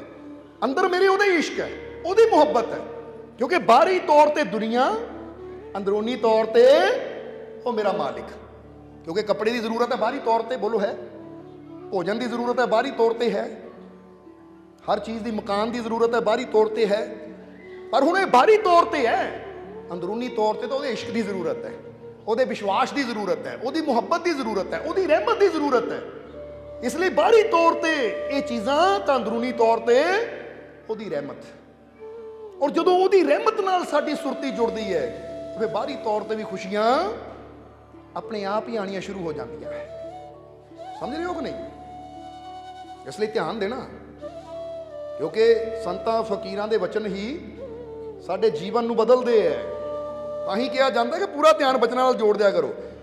ਆ ਕਈ ਵਾਰ ਦੇਖਿਆ ਕਿ ਬੰਦਾ ਸਤਸੰਗ 'ਚ ਬਹਿ ਕੇ ਵੀ ਮੋਬਾਈਲ ਤੇ ਲੱਗਾ ਰਹਿੰਦਾ ਹੈ, ਲੱਗਾ ਰਹਿੰਦਾ ਕਿ ਨਹੀਂ? ਹੁਣ ਕਿਤੇ ਲਿਖਿਆ ਮੈਨਿਊ ਦੇ ਅੰਦਰ ਜਿਹਨੇ ਬਣਾਇਆ ਮੋਬਾਈਲ ਕਿ ਹਰ ਵੇਲੇ ਹੱਥ 'ਚ ਹੀ ਰਹਿਣਾ ਚਾਹੀਦਾ ਹੈ? ਜਵਾਬ ਦਿਓ। ਮੈਨਿਊ 'ਚ ਲਿਖਿਆ ਜਦੋਂ ਮੋਬਾਈਲ ਖਰੀਦਦੇ ਆ ਕਿ ਉਹਨਾਂ ਨੇ ਲਿਖ ਕੇ ਲਾਇਆ ਹੋਵੇ ਕਿ ਭਾਈ ਹਰ ਵੇਲੇ ਹੱਥ 'ਚ ਰੱਖਣਾ ਇਹਨੂੰ, ਇਦਾਂ ਠੀਕ ਹੈ? ਅੰਦਰ ਰੱਖ ਲਿਆ ਕਰੋ, ਜਦੋਂ ਬੈਲ ਵੱਜੇ ਫਿਰ ਕੱਢ ਲਿਆ ਕਰੋ ਬਾਹਰ, ਨਹੀਂ ਤਾਂ ਆਨੰਦ ਲਿਆ ਕਰੋ, ਧਿਆਨ ਦਿਆ ਕਰੋ ਮਾਲਿਕ ਦੇ ਵਚਨਾਂ ਦੀ ਤਰਫ, ਕਿਉਂਕਿ ਜੋ ਇਦਾਂ ਮਿਲ ਜਾਣਾ ਹੈ ਨਾ ਉਹ ਇਦਾਂ ਨਹੀਂ ਮਿਲਣਾ। ਸਮਝਦੇ ਹੋ? ਇਸ ਲਈ ਇਹ ਵੀ ਇੱਕ ਸਹੂਲਤ ਹੈ ਕਿ ਸਾਡੇ ਵਾਸਤੇ ਬਾਹਰੀ ਤੌਰ ਤੇ ਹੈ, ਅੰਦਰ ਨਹੀਂ। ਅੰਦਰ ਤਾਂ ਸਿਰਫ ਸਾਡਾ ਮਾਲਿਕ ਹੋਣਾ ਚਾਹੀਦਾ ਹੈ, ਉਹ ਮਾਲਿਕ ਦੀ ਮੁਹੱਬਤ ਹੋਣੀ ਚਾਹੀਦੀ ਹੈ, ਔਰ ਜਿੱਥੇ ਉਹਦੀ ਮੁਹੱਬਤ ਆ ਗਈ ਉੱਥੇ ਸ਼ਿਕਵੇ ਸ਼ਿਕਾਇਤਾਂ ਰਹਿੰਦੀਆਂ ਨਹੀਂ, ਉੱਥੇ ਤਾਂ ਹਰ ਵੇਲੇ ਸ਼ੁਕਰਾਨਾ ਰਹਿੰਦਾ ਹੈ। ਸੋ ਫਕੀਰ ਨੂੰ ਜਦੇ ਗੋਡੇ ਤੇ ਮਾੜੀ ਰਗੜ ਲੱਗੀ ਤਾਂ ਖੁਦਾ ਨੇ ਕਿਹਾ ਜਾ ਜਾ ਕੇ ਇਲਿਆਸ ਜਾ ਕੇ ਉਸ ਫਕੀਰ ਨੂੰ ਦੱਸ ਦੇ ਕਿ ਮੈਂ ਜੋ ਵੀ ਚੀਜ਼ ਬਣਾਉਂਦਾ ਉਹਦੇ ਪਿੱਛੇ ਕੋਈ ਮਕਸਦ ਹੁੰਦਾ ਹੈ। ਮਕਸਦ ਦਾ ਮਤਲਬ ਸਮਝਦੇ ਹੋ? ਕੋਈ ਰਾਜ ਹੁੰਦਾ ਹੈ। ਕੋਈ ਵੀ ਚੀਜ਼ ਮੈਂ ਵਿਅਰਥ ਨਹੀਂ ਬਣਾਉਂਦਾ। ਅੱਜ ਉਹਨਾਂ ਮੇਰੀ ਬਣਾਈ ਚੀਜ਼ ਤੇ ਸ਼ਿਕਾਇਤ ਕਰਕੇ ਆਪਣਾ ਪਿਆਰ ਗਵਾ ਲਿਆ। ਹੁਣ ਉਹਨੂੰ ਕਹਦੇ ਤੂੰ ਨਰਕਾਂ 'ਚ ਜਾਏਗਾ, ਤੂੰ ਨਰਕਾਂ 'ਚ ਜਾਏਗਾ। ਇਸ ਲਈ ਇੱਕ ਵਾਰ ਫਿਰ ਰਿਪੀਟ ਕਰਾਂਗੇ ਕਿ ਤੁਹਾਨੂੰ ਅਗਰ ਉਸ ਮਾਲਿਕ ਨੇ ਬਣਾਇਆ ਤਾਂ ਕੋਈ ਨਾ ਕੋਈ ਇਹਦੇ ਪਿੱਛੇ ਕੀ ਹੈ? ਮਕਸਦ, ਕੋਈ ਨਾ ਕੋਈ ਮਕਸਦ। ਇਸ ਲਈ ਆਪਣੇ ਆਪ ਨੂੰ ਬੇਕਾਰ ਨਹੀਂ ਸਮਝਣਾ। ਆਪਣੇ ਆਪ ਨੂੰ ਕਦੀ ਨਹੀਂ ਇਹ ਕਹਿਣਾ ਰੱਬ ਨੇ ਮੈਨੂੰ ਜ਼ਿੰਦਗੀ ਕਿਉਂ ਦਿੱਤੀ ਹੈ, ਪਤਾ ਨਹੀਂ ਮੈਨੂੰ ਜੀਵਨ ਕਿਉਂ ਦਿੱਤਾ ਹੈ। ਕਈ ਬੰਦੇ ਕਹਿ ਦਿੰਦੇ ਆ, ਤੁਸੀਂ ਤਾਂ ਇੱਕ ਵਾਰ ਫੇਰ ਪੁੱਛਾਂਗੇ ਕਿਉਂਕਿ ਪਹਿਲਾਂ ਜਵਾਬ ਨਹੀਂ ਆਇਆ ਸੀ, ਤੁਸੀਂ ਤਾਂ ਨਹੀਂ ਕਹਿੰਦੇ ਇਦਾਂ ਕਿ ਪਤਾ ਨਹੀਂ ਰੱਬ ਨੇ ਜ਼ਿੰਦਗੀ ਕਿਉਂ ਦਿੱਤੀ ਹੈ, ਇੰਨਾ ਚੰਗਾ ਜ਼ਿੰਦਗੀ ਨਾ ਹੀ ਦਿੰਦਾ। ਕਈ ਵਾਰ ਦੇਖਿਆ ਹੋਇਆ ਸੀ, ਕਿਉਂਕਿ ਸਾਡੇ ਕੋਲ ਬੇਨਤੀਆਂ ਆਉਂਦੀਆਂ ਰਹਿੰਦੀਆਂ ਹੈ, ਉਹ ਪਤਾ ਨਹੀਂ ਮਾਲਕੋ ਜੀਵਨ ਕਿਉਂ ਦਿੱਤਾ ਹੈ। ਠੀਕ ਹੈ, ਜੀਵਨ ਤਾਂ ਉਹਨਾਂ ਸੈੱਟ ਦਿੱਤਾ ਪਰ ਤੂੰ ਹੀ ਗਲਤ ਜਗ੍ਹਾ ਲਾ ਕੇ ਬੈਠਾ ਆ। ਸਮਝਦੇ ਹੋ ਕਿ ਨਹੀਂ? ਹੁਣ ਉਹੀ ਗੱਲ ਹੈ ਕਿ ਕਰੰਟ ਇੱਧਰਲੇ ਬਾਕਸ 'ਚ ਹੈ ਤਾਂ ਤਾਰ ਬੰਦੇ ਨੇ ਇੱਧਰ ਲਾਈ ਹੋਵੇ ਤਾਂ ਬਾਅਦ 'ਚੋਂ ਕਹਿਣਾ ਪਤਾ ਨਹੀਂ ਹੈ ਬੱਲਬ ਕਿਉਂ ਦਿੱਤਾ, ਜਗਦਾ ਹੀ ਨਹੀਂਗਾ। ਉਹ ਭਾਈ ਤਾਰਾਂ ਸਹੀ ਲਾ ਲੈ, ਲਾਈਟ ਆਪੇ ਆ ਜਾਏਗੀ। ਤੇਰੇ ਜੀਵਨ 'ਚ ਜੇ ਅੱਜ ਨਿਰਾਸ਼ਾ ਹੈ, ਉਦਾਸੀ ਹੈ, ਤਕਲੀਫਾਂ ਹੈ, ਦੁੱਖ ਹੈ, ਪਰੇਸ਼ਾਨੀਆਂ ਹੈ, ਤਾਂ ਇਹਦਾ ਮਤਲਬ ਤੂੰ ਹੀ ਕਿਤੇ ਗਲਤ ਜਗ੍ਹਾ ਤਾਰਾਂ ਜੋੜ ਕੇ ਬੈਠਾ ਹੈ। ਇਹ ਤਾਂ ਜੀਵਨ 'ਚ ਤਾਂ ਆਨੰਦ ਹੀ ਬੜਾ ਹੈ। ਅੱਛਾ, ਕਿਹਨੂੰ ਲੱਗਦਾ ਜੀਵਨ 'ਚ ਆਨੰਦ ਬੜਾ, ਖੁਸ਼ੀ ਬੜੀ ਹੈ ਜੀਵਨ 'ਚ ਬਹੁਤ? ਔਰ ਇਹ ਗੱਲ ਯਾਦ ਰੱਖੋ, ਉਹੀ ਕਹਿ ਸਕਦਾ, ਹੱਥ ਉਹੀ ਖੜੇ ਕਰ ਸਕਦਾ ਜਿਹਦੇ ਅੰਦਰ ਮਾਲਿਕ ਦਾ ਪਿਆਰ ਹੋਵੇ, ਕਿਉਂਕਿ ਜੀਵਨ ਦਾ ਆਨੰਦ ਲੈ ਹੀ ਉਹ ਸਕਦੇ ਆ। ਨਹੀਂ ਤਾਂ ਅਸੀਂ ਦੇਖਿਆ ਹੈ ਦੁਨੀਆ ਨਾਲ ਮੁਹੱਬਤ ਕਰਨ ਵਾਲੇ ਉਸ ਆਨੰਦ ਨੂੰ ਕਦੀ ਹਾਸਲ ਕਰ ਹੀ ਨਹੀਂ ਪਾਉਂਦੇ। ਤਾਂ ਹਰ ਵੇਲੇ ਟੈਨਸ਼ਨ 'ਚ ਰਹਿੰਦੇ ਆ ਕਿ ਇਹਦੇ ਨਾਲ ਪਿਆਰ ਕਰਕੇ ਆਹ ਟੈਨਸ਼ਨ ਪੱਲੇ ਪੈ ਗਈ, ਉਹਦੇ ਨਾਲ ਪਿਆਰ ਕਰਕੇ ਆਹ ਟੈਨਸ਼ਨ ਪੱਲੇ ਪੈ ਗਈ, ਉਹਦੇ ਨਾਲ ਪਿਆਰ ਕਰਕੇ ਆਹ ਚਿੰਤਾ ਪੱਲੇ ਪੈ ਗਈ। ਬੋਲੋ ਸਮਝਦੇ ਹੋ ਕਿ ਨਹੀਂ? ਜਿੱਦਾਂ ਰਵੀਆ ਬਸਰੀ ਨੇ ਕਿਹਾ ਨਾ, ਸਾਰੀ ਉਮਰ ਹੀ ਆਟਾ ਗੁੰਨਿਆ, ਲੱਖਾਂ ਕੀਤੇ ਪੇੜੇ। ਬੋਲੋ ਸਮਝਦੇ ਹੋ ਕਿ ਨਹੀਂ? ਰਵੀਆ ਬਸਰੀ ਇੱਕ ਫਕੀਰ ਔਰਤ ਸੀ, ਕਹਿੰਦੀ ਸਾਰੀ ਜ਼ਿੰਦਗੀ ਆਟਾ ਗੁੰਨਦੀ ਰਹੀ ਹਾਂ, ਸਾਰੀ ਜ਼ਿੰਦਗੀ ਪੇੜੇ ਕਰਦੀ ਰਹੀ ਹਾਂ, ਪਰ ਫਿਰ ਮੁਰਸ਼ਦ ਦੀ ਅਹਿਮੀਅਤ ਦੱਸੀ कि सारी जिंदगी आटा गुन्निया लखां कीते पेड़े, वो कहे रविया मुरशद वाजो कोई ना आंदा नेड़े। कहते नेड़े तो हमेशा मुरशद ही आंदा है, खुशियां तो हमेशा मुरशद ही दिंदा है। ये तो आ दुनिया तो आटा गुन्नी जाओ, पेड़े करी जाओ तो दुनिया खुश रहती है, जो करना बंद कर दो तो लड़ती है, झगड़े करती है। नहीं तो कभी करके देख लियो, समझते हो कि नहीं? ये चीज हो जाती है, वो दुनिया बारे इशारा करते हैं। पर असं ये भी नहीं कहते कि पेड़े करने बंद कर दो यार, आटा गुनना बंद कर दो। कहने का मतलब है बाहरी तौर पर कर्म करो पर अंदर अपने इश्क रखो अपने मालिक का, कि मैं वो रस्ते चलना है, वो कर्म करना जिन्ना मेरा मालिक खुश होवे, ਉਹਦੀ खुशी की खातर। इसलिए तुसी बेकार नहीं हो। जिसनों भी उस रब ने जिंदगी दी ना, चाहे एक असी कह लीए कि गंदगी का कीड़ा भी है, ਉਹਦੇ ਪਿੱਛੇ भी कोई ना कोई मकसद है, वो भी बेकार नहीं है। जे बंदा कहे गंदगी के कीड़े रब ने क्यों पैदा किया, ये भी ਉਹਦੀ रजा है, ਉਹਦੇ राज है। क्योंकि गंदगी के कीड़े भी गंदगी खा खा के गंदगी घटाते है। जो गंदगी ना खाण तो इत्थे हालात ही माड़े हो जाण। कई बार देखते ना तुसीं, जो घर च फ्लश का टैंक बनाते असीं कहंदे विच मिठा सिੱਟਦੇ हो ताकि कीड़े पैदा होण ਜਿਹੜੇ गंदगी खा सकन। सो हर चीज़ पिछे कोई ना कोई राज है जिस बंदे का फायदा है। कोई भी चीज़ व्यर्थ नहीं है। जे एक गंदगी के कीड़े भी परमात्मा ने किसी मकसद वास्ते पैदा किया, मालिक ने, फिर तुसी तो हो ही जूनिया के सरदार, फिर तुहानू किस वास्ते उन्हें पैदा किया होगा, जरा सोचो। तुसी कोई माड़ी मोटी चीज़ नहीं हो। इसलिए अपने जीवन के मकसद को पहचानो। और जिदा दसिया कि जिंदगी इदां दी जियो कि दुनिया को सुंदर बनाने में तुहाडा पूरा योगदान होवे। ये दुनिया रूपी कमरे को सजा के जाना है, अच्छी यादां दी पेंटिंग लगा के जानी है, अच्छी सैटिंग करके जानी है, ताकि दुनिया तुहानू याद करे कि वाकई ये कोई ऐसा आया सी जिहड़ा दुनिया को होर भी सुंदर बना गया। जरा समझना, इदां दी जिंदगी नहीं जीनी कि कोई कहे आ किदां दा बंदा दुनिया 'च पैदा हो गया कि दुनिया को नरक बना गया।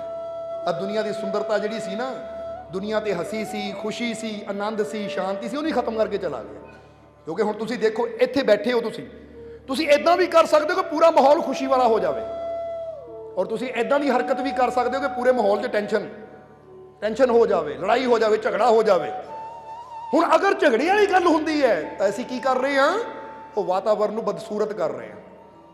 तो जे असीं खुशी वाली गल करते हैं तो की कर रहे हैं, ये वातावरण असीं होर भी सुंदर बना रहे हैं। इसलिए तुसीं देखना है कि कर्म किहड़े करने हैं। असीं दुनिया को सुंदर बनाने वाले कर्म करांगे तो फिर परमात्मा भी खुश और तुहाडा जीवन भी खुशियां ना भर जाएगा। तो जे इदां दे बोल बोलांगे, इदां दी करनी करांगे कि रब नूं भी नाराज़ करांगे तो दूजिਆਂ ਦੇ दिलों भी दुखावांगे, तो फिर असीं दुनिया को नरक बनावांगे। तो जे दुनिया को नरक बनावांगे तो साडी जिंदगी स्वर्ग कदी हो ही नहीं सकती। अपनी जिंदगी भी साडी नरक बन जाएगी, दुखा ना भर जाएगी। समझ रहे हो कि नहीं? इसलिए अज तो वचन करो कि असीं दुनिया को सुंदर बनाने में अपना योगदान देना है। अच्छी करनी दी, जिद्दां आपां दस्सिआ ना, कोई आंदा घर दे गुलदस्ता रख के, अच्छी पेंटिंग ला के, अच्छे पर्दे ला के कमरे की सुंदरता बढ़ा दिंदा। बस ऐसी भी इदां दी जिंदगी जीनी है कि साडी करनी ऐसी होवे कि दुनिया की सुंदरता साडी वजह नाल कई गुणा वध जावे। इदां दी साडी करनी होवे, मजा फेर है जिंदगी दा। एक भी कर्म इदां दा ना होवे कि असीं इह सोहणी दुनिया नूं, सुंदर दुनिया नूं, ये रब दे घर नूं बदसूरत बना के गंदा करके जाइए। इसलिए तां ही कहते गंदी वाणी ना बोलो, गंदी सोच ना रखो, अच्छी वाणी बोलो, अच्छी सोच रखो, फिर रब भी खुश होएगा। सो इधर जो फकीर के गोडे ते रगड़ लगी तो खुदा ने कहा इलियास पैगंबर नूं कि जाके कह दे उन्होंने कि हुण मैं तेरे तो नाराज हां। क्योंकि जिहड़े प्रेमी हुंदे कदी शिकायत नहीं करते, वो तो हर हालत विच शुक्र करते हैं। जो इलियास पैगंबर नूं इल्हाम होया, आवाज़ आई खुदा दी, तो इलियास पैगंबर चले गए उस पहाड़ ते फकीर दे कोल। जो फकीर दे कोल गए, जाके सारी गल फकीर नूं दसी कि इदां खुदा दी मैनूं आवाज़ आई है, तू इदां शिकायत की है, तेरे किते गोडे ते रगड़ लग गई होनी है, तू रब नूं कहा कि ये चट्टान तू क्यों बनाई, बेकार विच पैदा की, इहदी वजह नाल मेरे रगड़ लग गई। तू शिकायत की तो रब ने कह दिता कि उन्होंने कह दे कि उन्हें शिकायत की है, मेरी बनाई चीज़ नूं निंदिया है। हर चीज़ पिछे कोई मकसद हुंदा, राज हुंदा है। वो मेरा प्यारा होकर राज समझण दी बजाय उन्हें मेरी शिकायत की, इसलिए अज तो मैं तो नाराज हाँ, उन्होंने नरकां 'च भेजू। जिसले सुनिया उस फकीर ने, वो तो नचन लग गया, वो तो नचन लग गया। वो इलियास पैगंबर कहते तू सुनिया रब ते तू नाराज है, ਉਹਨੇ ਕਿਹਾ ਤੈਨੂੰ ਨਰਕਾਂ 'ਚ ਭੇਜਣਾ ਹੈ। ਉਹ ਫਕੀਰ ਕਹਿੰਦੇ ਠਹਿਰ ਲੋ ਪੈਗੰਬਰ ਸਾਹਿਬ, ਉਹ ਪਹਿਲਾਂ ਇੰਨੀ ਗੱਲ ਦੀ ਤਾਂ ਖੁਸ਼ੀ ਮਨਾ ਲੈਂਦੇ। ਉਹ ਰੱਬ ਨੇ ਕਿਹਾ ਸੀ ਉਹ ਮੇਰਾ ਪਿਆਰਾ ਸੀ, ਉਹਨੇ ਸ਼ਿਕਾਇਤ ਕਿਉਂ ਕੀਤੀ? ਉਹ ਰੱਬ ਨੇ ਮੈਨੂੰ ਆਪਣਾ ਪਿਆਰਾ ਕਹਿ ਦਿੱਤਾ, ਇਹ ਤੋਂ ਬੜੀ ਮਜ਼ੇ ਦੀ ਗੱਲ ਹੋਰ ਕੀ ਹੋ ਸਕਦੀ ਹੈ? ਨਾਰਾਜ਼ਗੀ ਦੀ ਗੱਲ ਤਾਂ ਬਾਅਦ ਵਿੱਚ ਹੈ, ਪਹਿਲਾਂ ਤਾਂ ਇੰਨੀ ਗੱਲ ਹੈ। ਮੈਂ ਤਾਂ ਸਮਝਦਾ ਸੀ ਉਹ ਰੱਬ ਨੂੰ ਮੇਰੇ ਬਾਰੇ ਪਤਾ ਹੀ ਨਹੀਂ ਹੈ, ਪਰ ਰੱਬ ਇੰਨਾ ਮੈਨੂੰ ਪ੍ਰੇਮ ਕਰਦਾ ਹੈ ਕਿ ਮੈਨੂੰ ਕਹਿਣ ਵਾਸਤੇ ਆਪਣੇ ਖਾਸ ਪੈਗੰਬਰ ਨੂੰ ਮੇਰੇ ਕੋਲ ਭੇਜਿਆ। ਇਹ ਉਹਦਾ ਪ੍ਰੇਮ ਨਹੀਂ ਤਾਂ ਹੋਰ ਕੀ ਹੈ? ਮੈਨੂੰ ਇਸੇ ਮਸਤੀ 'ਚ ਥੋੜੀ ਦੇਰ ਰਹਿਣ ਦਿਓ ਕਿ ਮੇਰਾ ਰੱਬ ਮੈਨੂੰ ਪ੍ਰੇਮ ਕਰਦਾ ਹੈ। ਇਹ ਤਾਂ ਰੱਬ ਨੂੰ ਤਾਂ ਸਾਰੀ ਦੁਨੀਆ ਪ੍ਰੇਮ ਕਰਦੀ ਹੈ, ਇਸ ਲਈ ਇਸ਼ਕ ਦੀ ਵੀ ਇੱਕ ਮਸਤੀ ਹੁੰਦੀ ਹੈ। ਸਮਝਦੇ ਹੋ ਕਿ ਨਹੀਂ? ਉਹ ਕਹਿੰਦੇ ਪਹਿਲਾਂ ਇੰਨੀ ਤਾਂ ਮਸਤੀ ਰਹਿਣ ਦਿਓ। ਕਿ ਮੈਨੂੰ ਆਹੀ ਗੱਲ ਸੁਣ ਕੇ ਮਜ਼ਾ ਆ ਗਿਆ ਕਿ ਖੁਦਾ ਨੇ ਇੱਕ ਆਪਣੇ ਪੈਗੰਬਰ ਨੂੰ ਮੇਰੇ ਕੋਲ ਭੇਜਿਆ ਕਿ ਜਾ ਜਾ ਕੇ ਉਹਨੂੰ ਕਹਦੇ ਮੈਂ ਤੈਨੂੰ ਪ੍ਰੇਮ ਕਰਦਾ ਸੀ, ਪਰ ਤੂੰ ਸ਼ਿਕਾਇਤ ਕੀਤੀ, ਉਹ ਸਾਰਾ ਪ੍ਰੇਮ ਖਤਮ, ਹੁਣ ਤੈਨੂੰ ਨਰਕਾਂ 'ਚ ਭੇਜੂ। ਰੱਬ ਮੈਨੂੰ ਪ੍ਰੇਮ ਕਰਦਾ ਸੀ, ਸ਼ੁਕਰ ਹੈ ਉਸਦਾ, ਮੈਨੂੰ ਪ੍ਰੇਮ ਕਰਦਾ ਸੀ। ਤਾਂ ਪੈਗੰਬਰ ਸਾਹਿਬ ਹੁਣ ਇੰਨੀ ਗੱਲ ਇੱਕ ਹੋਰ ਰੱਬ ਨੂੰ ਕਹਿ ਦਿਓ ਕਿ ਜੇ ਨਰਕ 'ਚ ਮੈਨੂੰ ਭੇਜਣਾ ਚਾਹੁੰਦਾ ਨਾ ਉਹ ਮੇਰਾ ਰੱਬ, ਤਾਂ ਮੈਂ ਖੁਸ਼ੀ ਨਾਲ ਜਾਣ ਨੂੰ ਤਿਆਰ ਹਾਂ, ਕਿਉਂਕਿ ਆਪਣੇ ਯਾਰ ਦੀ ਰਜ਼ਾ ਮੈਂ ਹਰ ਹਾਲਤ ਵਿੱਚ ਪੂਰੀ ਕਰਨੀ ਹੈ। ਪਰ ਮੇਰੀ ਇੱਕ ਬੇਨਤੀ ਹੈ ਕਿ ਰੱਬ ਨੂੰ ਕਹਿ ਦਿਓ ਜਦੋਂ ਮੈਨੂੰ ਨਰਕਾਂ 'ਚ ਭੇਜੇ ਤਾਂ ਮੇਰੇ ਸਰੀਰ ਨੂੰ ਇੰਨਾ ਬੜਾ ਕਰ ਦੇਵੇ ਕਿ ਪੂਰੀ ਨਰਕ ਮੇਰੇ ਸਰੀਰ ਨਾਲ ਹੀ ਭਰ ਜਾਵੇ। ਰਾਜ ਸਮਝਣਾ ਜ਼ਰਾ, ਕੀ ਕਹਿਣਾ ਰੱਬ ਨੂੰ ਕਿ ਅਗਰ ਮੈਨੂੰ ਨਰਕ 'ਚ ਭੇਜਣ ਦਾ ਫੈਸਲਾ ਕਰ ਹੀ ਚੁੱਕਾ ਹੈ ਤਾਂ ਮੇਰੇ ਸਰੀਰ ਨੂੰ ਐਡਾ ਵਿਸ਼ਾਲ ਕਰ ਦੇਵੇ, ਐਡਾ ਬੜਾ ਕਰ ਦੇਵੇ ਕਿ ਪੂਰੀ ਨਰਕ ਮੇਰੇ ਨਾਲ ਹੀ ਭਰ ਜਾਵੇ। ਇਲਿਆਸ ਪੈਗੰਬਰ ਕਹਿੰਦੇ ਕਿਉਂ ਇਦਾਂ ਕਿਉਂ ਕਹਿਣਾ, ਇਹਦੇ ਪਿੱਛੇ ਰਾਜ ਕੀ ਹੈ, ਕਾਰਨ ਕੀ ਹੈ? ਤਾਂ ਫਕੀਰ ਕਹਿੰਦੇ ਕਾਰਨ ਇਹ ਹੈ ਕਿ ਜੇ ਹੁਣ ਮੇਰੇ ਯਾਰ ਨੇ ਫੈਸਲਾ ਲੈ ਹੀ ਲਿਆ ਮੈਨੂੰ ਨਰਕ 'ਚ ਭੇਜਣ ਦਾ, ਤਾਂ ਮੈਂ ਚਾਹੁੰਦਾ ਮੇਰਾ ਸਰੀਰ ਇੰਨਾ ਬੜਾ ਹੋ ਜਾਵੇ ਕਿ ਸਾਰੀ ਨਰਕ ਮੇਰੇ ਨਾਲ ਹੀ ਭਰ ਜਾਵੇ, ਤਾਂ ਕਿ ਕਿਸੇ ਹੋਰ ਵਾਸਤੇ ਨਰਕ ਵਿੱਚ ਜਗ੍ਹਾ ਹੀ ਨਾ ਰਵੇ। ਕਮ ਸੇ ਕਮ ਕੋਈ ਹੋਰ ਤਾਂ ਨਾ ਨਰਕ 'ਚ ਜਾਏਗਾ, ਸਾਰੇ ਬੱਚੇ ਤਾਂ ਰਹਿਣਗੇ ਨਰਕਾਂ ਤੋਂ, ਮੈਂ ਨਰਕ ਇਕੱਲਾ ਚੱਲ ਲਊਂ, ਪਰ ਬਾਕੀ ਸਾਰੇ ਤਾਂ ਨਰਕਾਂ ਤੋਂ ਬਚ ਜਾਣਗੇ। ਕਿਉਂਕਿ ਜੇ ਮੇਰੇ ਸਰੀਰ ਨੂੰ ਐਡਾ ਬੜਾ ਕਰ ਦਿੱਤਾ ਜਾਵੇ, ਜਿੱਦਾਂ ਬੰਦਾ ਕਹਿੰਦਾ ਨਾ ਇੱਕ ਕਮਰਾ ਹੈ, ਉਹ ਮੇਰੇ ਸਰੀਰ ਨੂੰ ਐਡਾ ਬੜਾ ਕਰ ਦੋ ਪੂਰੇ ਕਮਰੇ 'ਚ ਮੈਂ ਇਕੱਲਾ ਹੀ ਰਹਿ ਜਾਵਾਂ, ਇੰਨਾ ਵੱਡਾ ਹੋ ਜਾਵੇ। ਕਈ ਵਾਰ ਹੁੰਦਾ ਨਾ, ਦੇਖਿਆ ਕਈ ਸਰੀਰ ਦੇ ਇੰਨੇ ਭਾਰੇ ਹੁੰਦੇ ਬੱਸ ਦੀ ਇੱਕੋ ਸੀਟ ਤੇ ਇਕੱਲੇ ਬਹਿ ਜਾਂਦੇ, ਦੂਜੇ ਨੂੰ ਜਗ੍ਹਾ ਹੀ ਹੈ ਨਹੀਂ। ਉਦਾਹਰਨ ਦੇ ਰਹੇ ਸੀ, ਉਹਨਾਂ ਨੇ ਵੀ ਕਿਹਾ ਫਕੀਰ ਨੇ ਕਿ ਮੇਰੇ ਸਰੀਰ ਨੂੰ ਐਡਾ ਬੜਾ ਕਰ ਦਿਓ ਕਿ ਨਰਕ 'ਚ ਮੈਂ ਰਵਾਂ ਇਕੱਲਾ, ਤਾਂ ਕਿ ਕੋਈ ਹੋਰ ਨਰਕਾਂ 'ਚ ਨਾ ਆਵੇ। ਕਿਉਂਕਿ ਮੈਂ ਨਹੀਂ ਚਾਹੁੰਦਾ ਇਹ ਦੁਨੀਆ ਮੇਰੇ ਯਾਰ ਨੂੰ ਭੁੱਲ ਕੇ, ਮੇਰੇ ਯਾਰ ਤੋਂ ਦੂਰ ਹੋ ਕੇ ਨਰਕਾਂ 'ਚ ਸੜਦੀ ਫਿਰੇ। ਮੈਂ ਤਾਂ ਇਹੀ ਚਾਹੁੰਦਾ ਜਿਹੜਾ ਵੀ ਜਾਵੇ ਮੇਰੇ ਯਾਰ ਦੇ ਘਰ ਜਾਵੇ। ਕਹਿੰਦੇ ਜਦੋਂ ਇੰਨੀ ਗੱਲ ਫਕੀਰ ਨਾ ਕਹੀ ਤਾਂ ਉਸੇ ਵੇਲੇ ਹਜ਼ਰਤ ਇਲਿਆਸ ਨੂੰ ਖੁਦਾ ਦੀ ਆਵਾਜ਼ ਆਈ ਕਿ ਐ ਪੈਗੰਬਰ ਕਹਿ ਦੇ ਮੇਰੇ ਪਿਆਰੇ ਨੂੰ, ਉਹ ਇੰਨਾ ਦੁਨੀਆ ਦੀ ਫਿਕਰ, ਤੈਨੂੰ ਇੰਨੀ ਦੁਨੀਆ ਦੀ ਫਿਕਰ ਕਿ ਕੱਲਾ ਨਰਕ ਭੋਗਣ ਨੂੰ ਤਿਆਰ ਹੈ ਕਿ ਕੋਈ ਹੋਰ ਨਰਕ 'ਚ ਨਾ ਜਾਵੇ। ਇਹਦੇ ਦਿਲ 'ਚ ਮੇਰੀ ਮਖਲੂਕ ਵਾਸਤੇ, ਇਹ ਸੰਸਾਰ ਵਾਸਤੇ ਇੰਨਾ ਪਿਆਰ ਹੈ, ਤੇ ਜਾ ਇਹਨੂੰ ਕਹਿ ਦੇ ਇਹਨੂੰ ਵੀ ਬਖਸ਼ਿਆ, ਤਾਂ ਜਿਹੜਾ ਵੀ ਇਹਦੇ ਨਾਲ ਇਸ਼ਕ ਕਰੇਗਾ ਉਹਨੂੰ ਵੀ ਬਖਸ਼ ਦਿੱਤਾ। ਯਾਨੀ ਇਹਨੂੰ ਤਾਂ ਮਾਫ ਕੀਤਾ ਹੀ, ਪਰ ਜਿਹੜਾ ਇਹਦੇ ਨਾਲ ਇਸ਼ਕ ਕਰੇਗਾ ਉਹਨੂੰ ਵੀ ਬਖਸ਼ਿਆ, ਉਹ ਵੀ ਨਰਕ 'ਚ ਨਹੀਂ ਜਾਏਗਾ। ਕਿਉਂਕਿ ਜਿਹੜਾ ਮੇਰੀ ਮਖਲੂਕ ਨਾਲ ਪਿਆਰ ਕਰਦਾ ਹੈ, ਉਹਦੇ ਬਾਰੇ ਸੋਚਦਾ ਹੈ, ਅੱਛੀ ਸੋਚ ਰੱਖਦਾ ਹੈ, ਉਹ ਮੇਰਾ ਹੈ ਫਿਰ। ਕਿਉਂਕਿ ਮੈਂ ਵੀ ਆਪਣੇ ਖਲਕਤ ਨਾਲ, ਖਲਕਤ ਯਾਨੀ ਦੁਨੀਆ ਨਾਲ ਬਹੁਤ ਪ੍ਰੇਮ ਕਰਦਾ ਹਾਂ। ਔਰ ਜਿਹੜਾ ਜਿੱਦਾਂ ਮੈਂ ਫਿਕਰ ਕਰਦਾ ਹਾਂ ਕਿ ਸਭ ਨੂੰ ਖੁਸ਼ੀ ਮਿਲੇ, ਇੱਦਾਂ ਹੀ ਜਿਹੜਾ ਇਹ ਫਿਕਰ ਕਰਨੀ ਸ਼ੁਰੂ ਕਰ ਦਿੰਦਾ ਹੈ ਨਾ, ਉਹ ਮੇਰਾ ਪਿਆਰਾ ਹੈ। ਇਸ ਲਈ ਸਮਝਣਾ ਜ਼ਰਾ, ਇਲਿਆਸ ਨੇ ਉਹਨੂੰ ਕਹਿ ਦਿੱਤਾ ਕਿ ਮੈਂ ਪੈਗੰਬਰ, ਮੈਂ ਵੀ ਤੈਨੂੰ ਹੁਣ ਕਹਿੰਦਾ ਮੈਂ ਤੇਰੇ ਨਾਲ ਇਸ਼ਕ ਕਰਦਾ। ਤਾਂ ਉਸ ਲਈ ਉਹ ਵਲੀ ਨੇ, ਫਕੀਰ ਨੇ ਕਿਹਾ ਮਹਾਰਾਜ ਤੁਸੀਂ ਤਾਂ ਖੁਦਾ ਦੇ ਪੈਗੰਬਰ ਹੋ, ਤੁਸੀਂ ਹੁਣ ਕਿਉਂ ਕਹਿ ਰਹੇ ਹੋ? ਉਹ ਕਹਿੰਦੇ ਸੁਣਿਆ ਨਹੀਂ, ਖੁਦਾ ਨੇ ਹੁਣੀ ਤਾਂ ਕਿਹਾ ਜਿਹੜਾ ਤੇਰਾ ਆਸ਼ਿਕ ਹੋਏਗਾ ਉਹ ਨਰਕ 'ਚ ਨਹੀਂ ਜਾਏਗਾ। ਉਹ ਭਾਈ ਮੈਂ ਵੀ ਪੈਗੰਬਰ ਹਾਂ, ਪੈਗੰਬਰ ਤੋਂ ਵੀ ਗਲਤੀ ਹੋ ਸਕਦੀ ਹੈ, ਪਰ ਜੇ ਹੁਣ ਤੇਰੇ ਨਾਲ ਇਸ਼ਕ ਕਰ ਲਈਏ ਤਾਂ ਸ਼ਾਇਦ ਅਸੀਂ ਬਚ ਜਾਈਏ। ਐਡਾ ਰੁਤਬਾ ਮਿਲ ਜਾਂਦਾ ਆਸ਼ਿਕਾਂ ਨੂੰ ਕਿ ਪੈਗੰਬਰ ਵੀ ਕਹਿੰਦੇ ਆ ਮੈਂ ਵੀ ਤੇਰੇ ਨਾਲ ਪ੍ਰੇਮ ਕਰਦਾ। ਇਹ ਆਸ਼ਿਕਾਂ ਦਾ ਰੁਤਬਾ ਹੈ, ਕਿਉਂਕਿ ਸ਼ਿਕਾਇਤਾਂ ਨਹੀਂ ਕਰਨੀਆਂ। ਹੁਣ ਇੱਥੋਂ ਪਤਾ ਕੀ ਲੱਗਦਾ ਹੈ ਕਿ ਜੀਵਨ 'ਚ ਕੋਈ ਤਕਲੀਫ ਆਵੇ, ਕੋਈ ਦੁੱਖ ਆਵੇ ਨਾ, ਕਦੀ ਸ਼ਿਕਾਇਤ ਨਾ ਕਰੋ। ਹੁਣ ਕਈ ਵਾਰ ਅਸੀਂ ਦੇਖਿਆ ਹੈ ਬੰਦੇ ਦੀ ਉਮਰ 60 ਸਾਲ ਹੁੰਦੀ ਹੈ, 70 ਸਾਲ ਹੁੰਦੀ ਹੈ, ਚੰਗਾ ਭਲਾ ਫਿੱਟ ਰਹਿੰਦਾ ਹੈ, ਉਹਦਾ ਸ਼ੁਕਰ ਨਹੀਂ ਕਰਦਾ। 60 ਸਾਲ ਬਾਅਦ ਕਿਤੇ ਗੋਡਾ ਦੁਖਣ ਲੱਗ ਪਿਆ ਨਾ, ਰੁਪਾ ਕੀ ਮੇਰਾ ਗੋਡਾ ਦੁਖਣ ਲੱਗ ਪਿਆ, ਆ ਮੇਰੇ ਢਿੱਡ ਦੁਖਣ ਲੱਗ ਪਿਆ, ਆ ਮੇਰਾ ਸਿਰ ਦੁਖਣ ਲੱਗ ਪਿਆ, ਮੈਨੂੰ ਸ਼ੂਗਰ ਹੋ ਗਈ। ਉਹ ਇੰਨੇ ਸਾਲ ਤੂੰ ਠੀਕ ਰਿਹਾ, ਕਦੀ ਉਹਦਾ ਸ਼ੁਕਰਾਨਾ ਕੀਤਾ? ਹੁਣ ਬਿਮਾਰੀ ਹੈ, ਸਰੀਰ ਨੂੰ ਕੋਈ ਨਾ ਕੋਈ ਰੋਗ, ਤਾਂ ਹੁਣ ਸਹੀ ਢੰਗ ਨਾਲ ਖਿਆਲ ਨਹੀਂ ਰੱਖਣਾ ਕੋਈ ਐਕਸਰਸਾਈਜ਼ ਨਹੀਂ ਕਰਨੀ, ਆਪਣੇ ਖਾਣ ਪਾਣ ਦਾ ਧਿਆਨ ਨਹੀਂ ਰੱਖਣਾ। ਜਦੋਂ ਦਿਲ ਕਰਨਾ ਭਰ ਭਰ ਕੇ ਮੁੱਠਾਂ ਜਲੇਬੀਆਂ, ਰਸਗੁੱਲੇ, ਬਰਫੀਆਂ ਖਾਣੀਆਂ, ਤਾਂ ਫੇਰ ਕਹਿਣਾ ਰੱਬਾ ਸ਼ੂਗਰ ਕਿਉਂ ਹੋ ਗਈ। ਹੁਣ ਖਾਣ ਪਾਣ ਆਪਣਾ ਨਹੀਂ ਠੀਕ, ਤਾਂ ਸ਼ਿਕਾਇਤਾਂ ਰੱਬ ਨੂੰ ਦਿੰਦੇ ਆ। ਸਮਝਦੇ ਹੋ ਕਿ ਨਹੀਂ? ਸੋ ਆਪਣੇ ਜੀਵਨ 'ਚ ਜਿਹੜੇ ਆਸ਼ਿਕ ਹੁੰਦੇ ਆ ਨਾ, ਰੱਬ ਦੇ ਪਿਆਰੇ ਹੁੰਦੇ ਆ, ਉਹ ਦੁੱਖਾਂ ਦੀ ਪਰਵਾਹ ਨਹੀਂ ਕਰਦੇ। ਕਹਿੰਦੇ ਇੱਕ ਵਾਰ ਹਜ਼ੂਰ ਮੁਹੰਮਦ ਸਾਹਿਬ ਦੇ ਕੋਲ ਇੱਕ ਔਰਤ ਚਲੀ ਗਈ, ਬਿਰਧ ਔਰਤ, ਜਿਹਨੂੰ ਮਿਰਗੀ ਦਾ ਦੌਰਾ ਪੈਂਦਾ ਸੀ। ਮਿਰਗੀ ਦਾ ਦੌਰਾ ਪੈਂਦਾ ਸੀ ਔਰ ਜਾ ਕੇ ਹਜ਼ੂਰ ਨੂੰ ਕਹਿਣ ਲੱਗੀ, ਹਜ਼ੂਰ ਮੈਨੂੰ ਮਿਰਗੀ ਦਾ ਦੌਰਾ ਪੈਂਦਾ ਹੈ, ਰਹਿਮਤ ਕਰੋ ਮੇਰੇ ਤੇ, ਮੈਨੂੰ ਠੀਕ ਕਰੋ। ਤਾਂ ਉਸ ਵੇਲੇ ਹਜ਼ੂਰ ਨੇ ਉਸ ਔਰਤ ਨੂੰ ਕਿਹਾ ਕਿ ਠੀਕ ਹੈ, ਮੈਂ ਤੇਰੇ ਮਿਰਗੀ ਦੇ ਦੌਰੇ ਵਾਸਤੇ ਦੁਆ ਕਰ ਦੂੰ ਖੁਦਾ ਅੱਗੇ, ਔਰ ਉਹ ਠੀਕ ਵੀ ਹੋ ਜਾਏਗਾ, ਪਰ ਤੂੰ ਕੀ ਇੱਕ ਸੌਦਾ ਕਰ ਸਕਦੀ ਹੈ? ਉਹ ਕਹਿੰਦੀ ਹਜ਼ੂਰ ਕਿਹੜਾ? ਕਹਿੰਦੇ ਹੁਣ ਦੋ ਚੀਜ਼ਾਂ ਹੈ, ਜਾਂ ਤਾਂ ਮੈਂ ਤੇਰੇ ਵਾਸਤੇ ਦੁਆ ਕਰਾਂ ਕਿ ਤੇਰਾ ਮਿਰਗੀ ਦਾ ਦੌਰਾ ਹੁਣੇ ਠੀਕ ਹੋ ਜਾਵੇ, ਔਰ ਜਾਂ ਫਿਰ ਮੈਂ ਦੁਆ ਕਰਾਂ ਕਿ ਤੂੰ ਇਹ ਮਿਰਗੀ ਦੇ ਦੌਰੇ ਤੇ ਸਬਰ ਕਰੇ, ਇਹ ਤਕਲੀਫ ਨੂੰ ਬਰਦਾਸ਼ਤ ਕਰਦੀ ਰਵੇਂ, ਪਰ ਮੈਂ ਤੇਰੇ ਨਾਲ ਵਚਨ ਕਰਦਾ ਹਾਂ ਕਿ ਮਰਨ ਤੋਂ ਬਾਅਦ ਤੇਰਾ ਹਿਸਾਬ ਨਹੀਂ ਹੋਏਗਾ, ਸਿੱਧੀ ਜੰਨਤ ਜਾਏਗੀ। ਹੁਣ ਦੱਸ ਤੂੰ ਕੀ ਚਾਹੁੰਦੀ ਹੈ, ਆਖਰਤ ਚਾਹੁੰਦੀ ਹੈ ਜਾਂ ਦੁਨੀਆ ਦਾ ਸੁੱਖ ਚਾਹੁੰਦੀ ਹੈ? ਤਾਂ ਉਸ ਲਈ ਔਰਤ ਨੇ ਹੱਥ ਜੋੜੇ।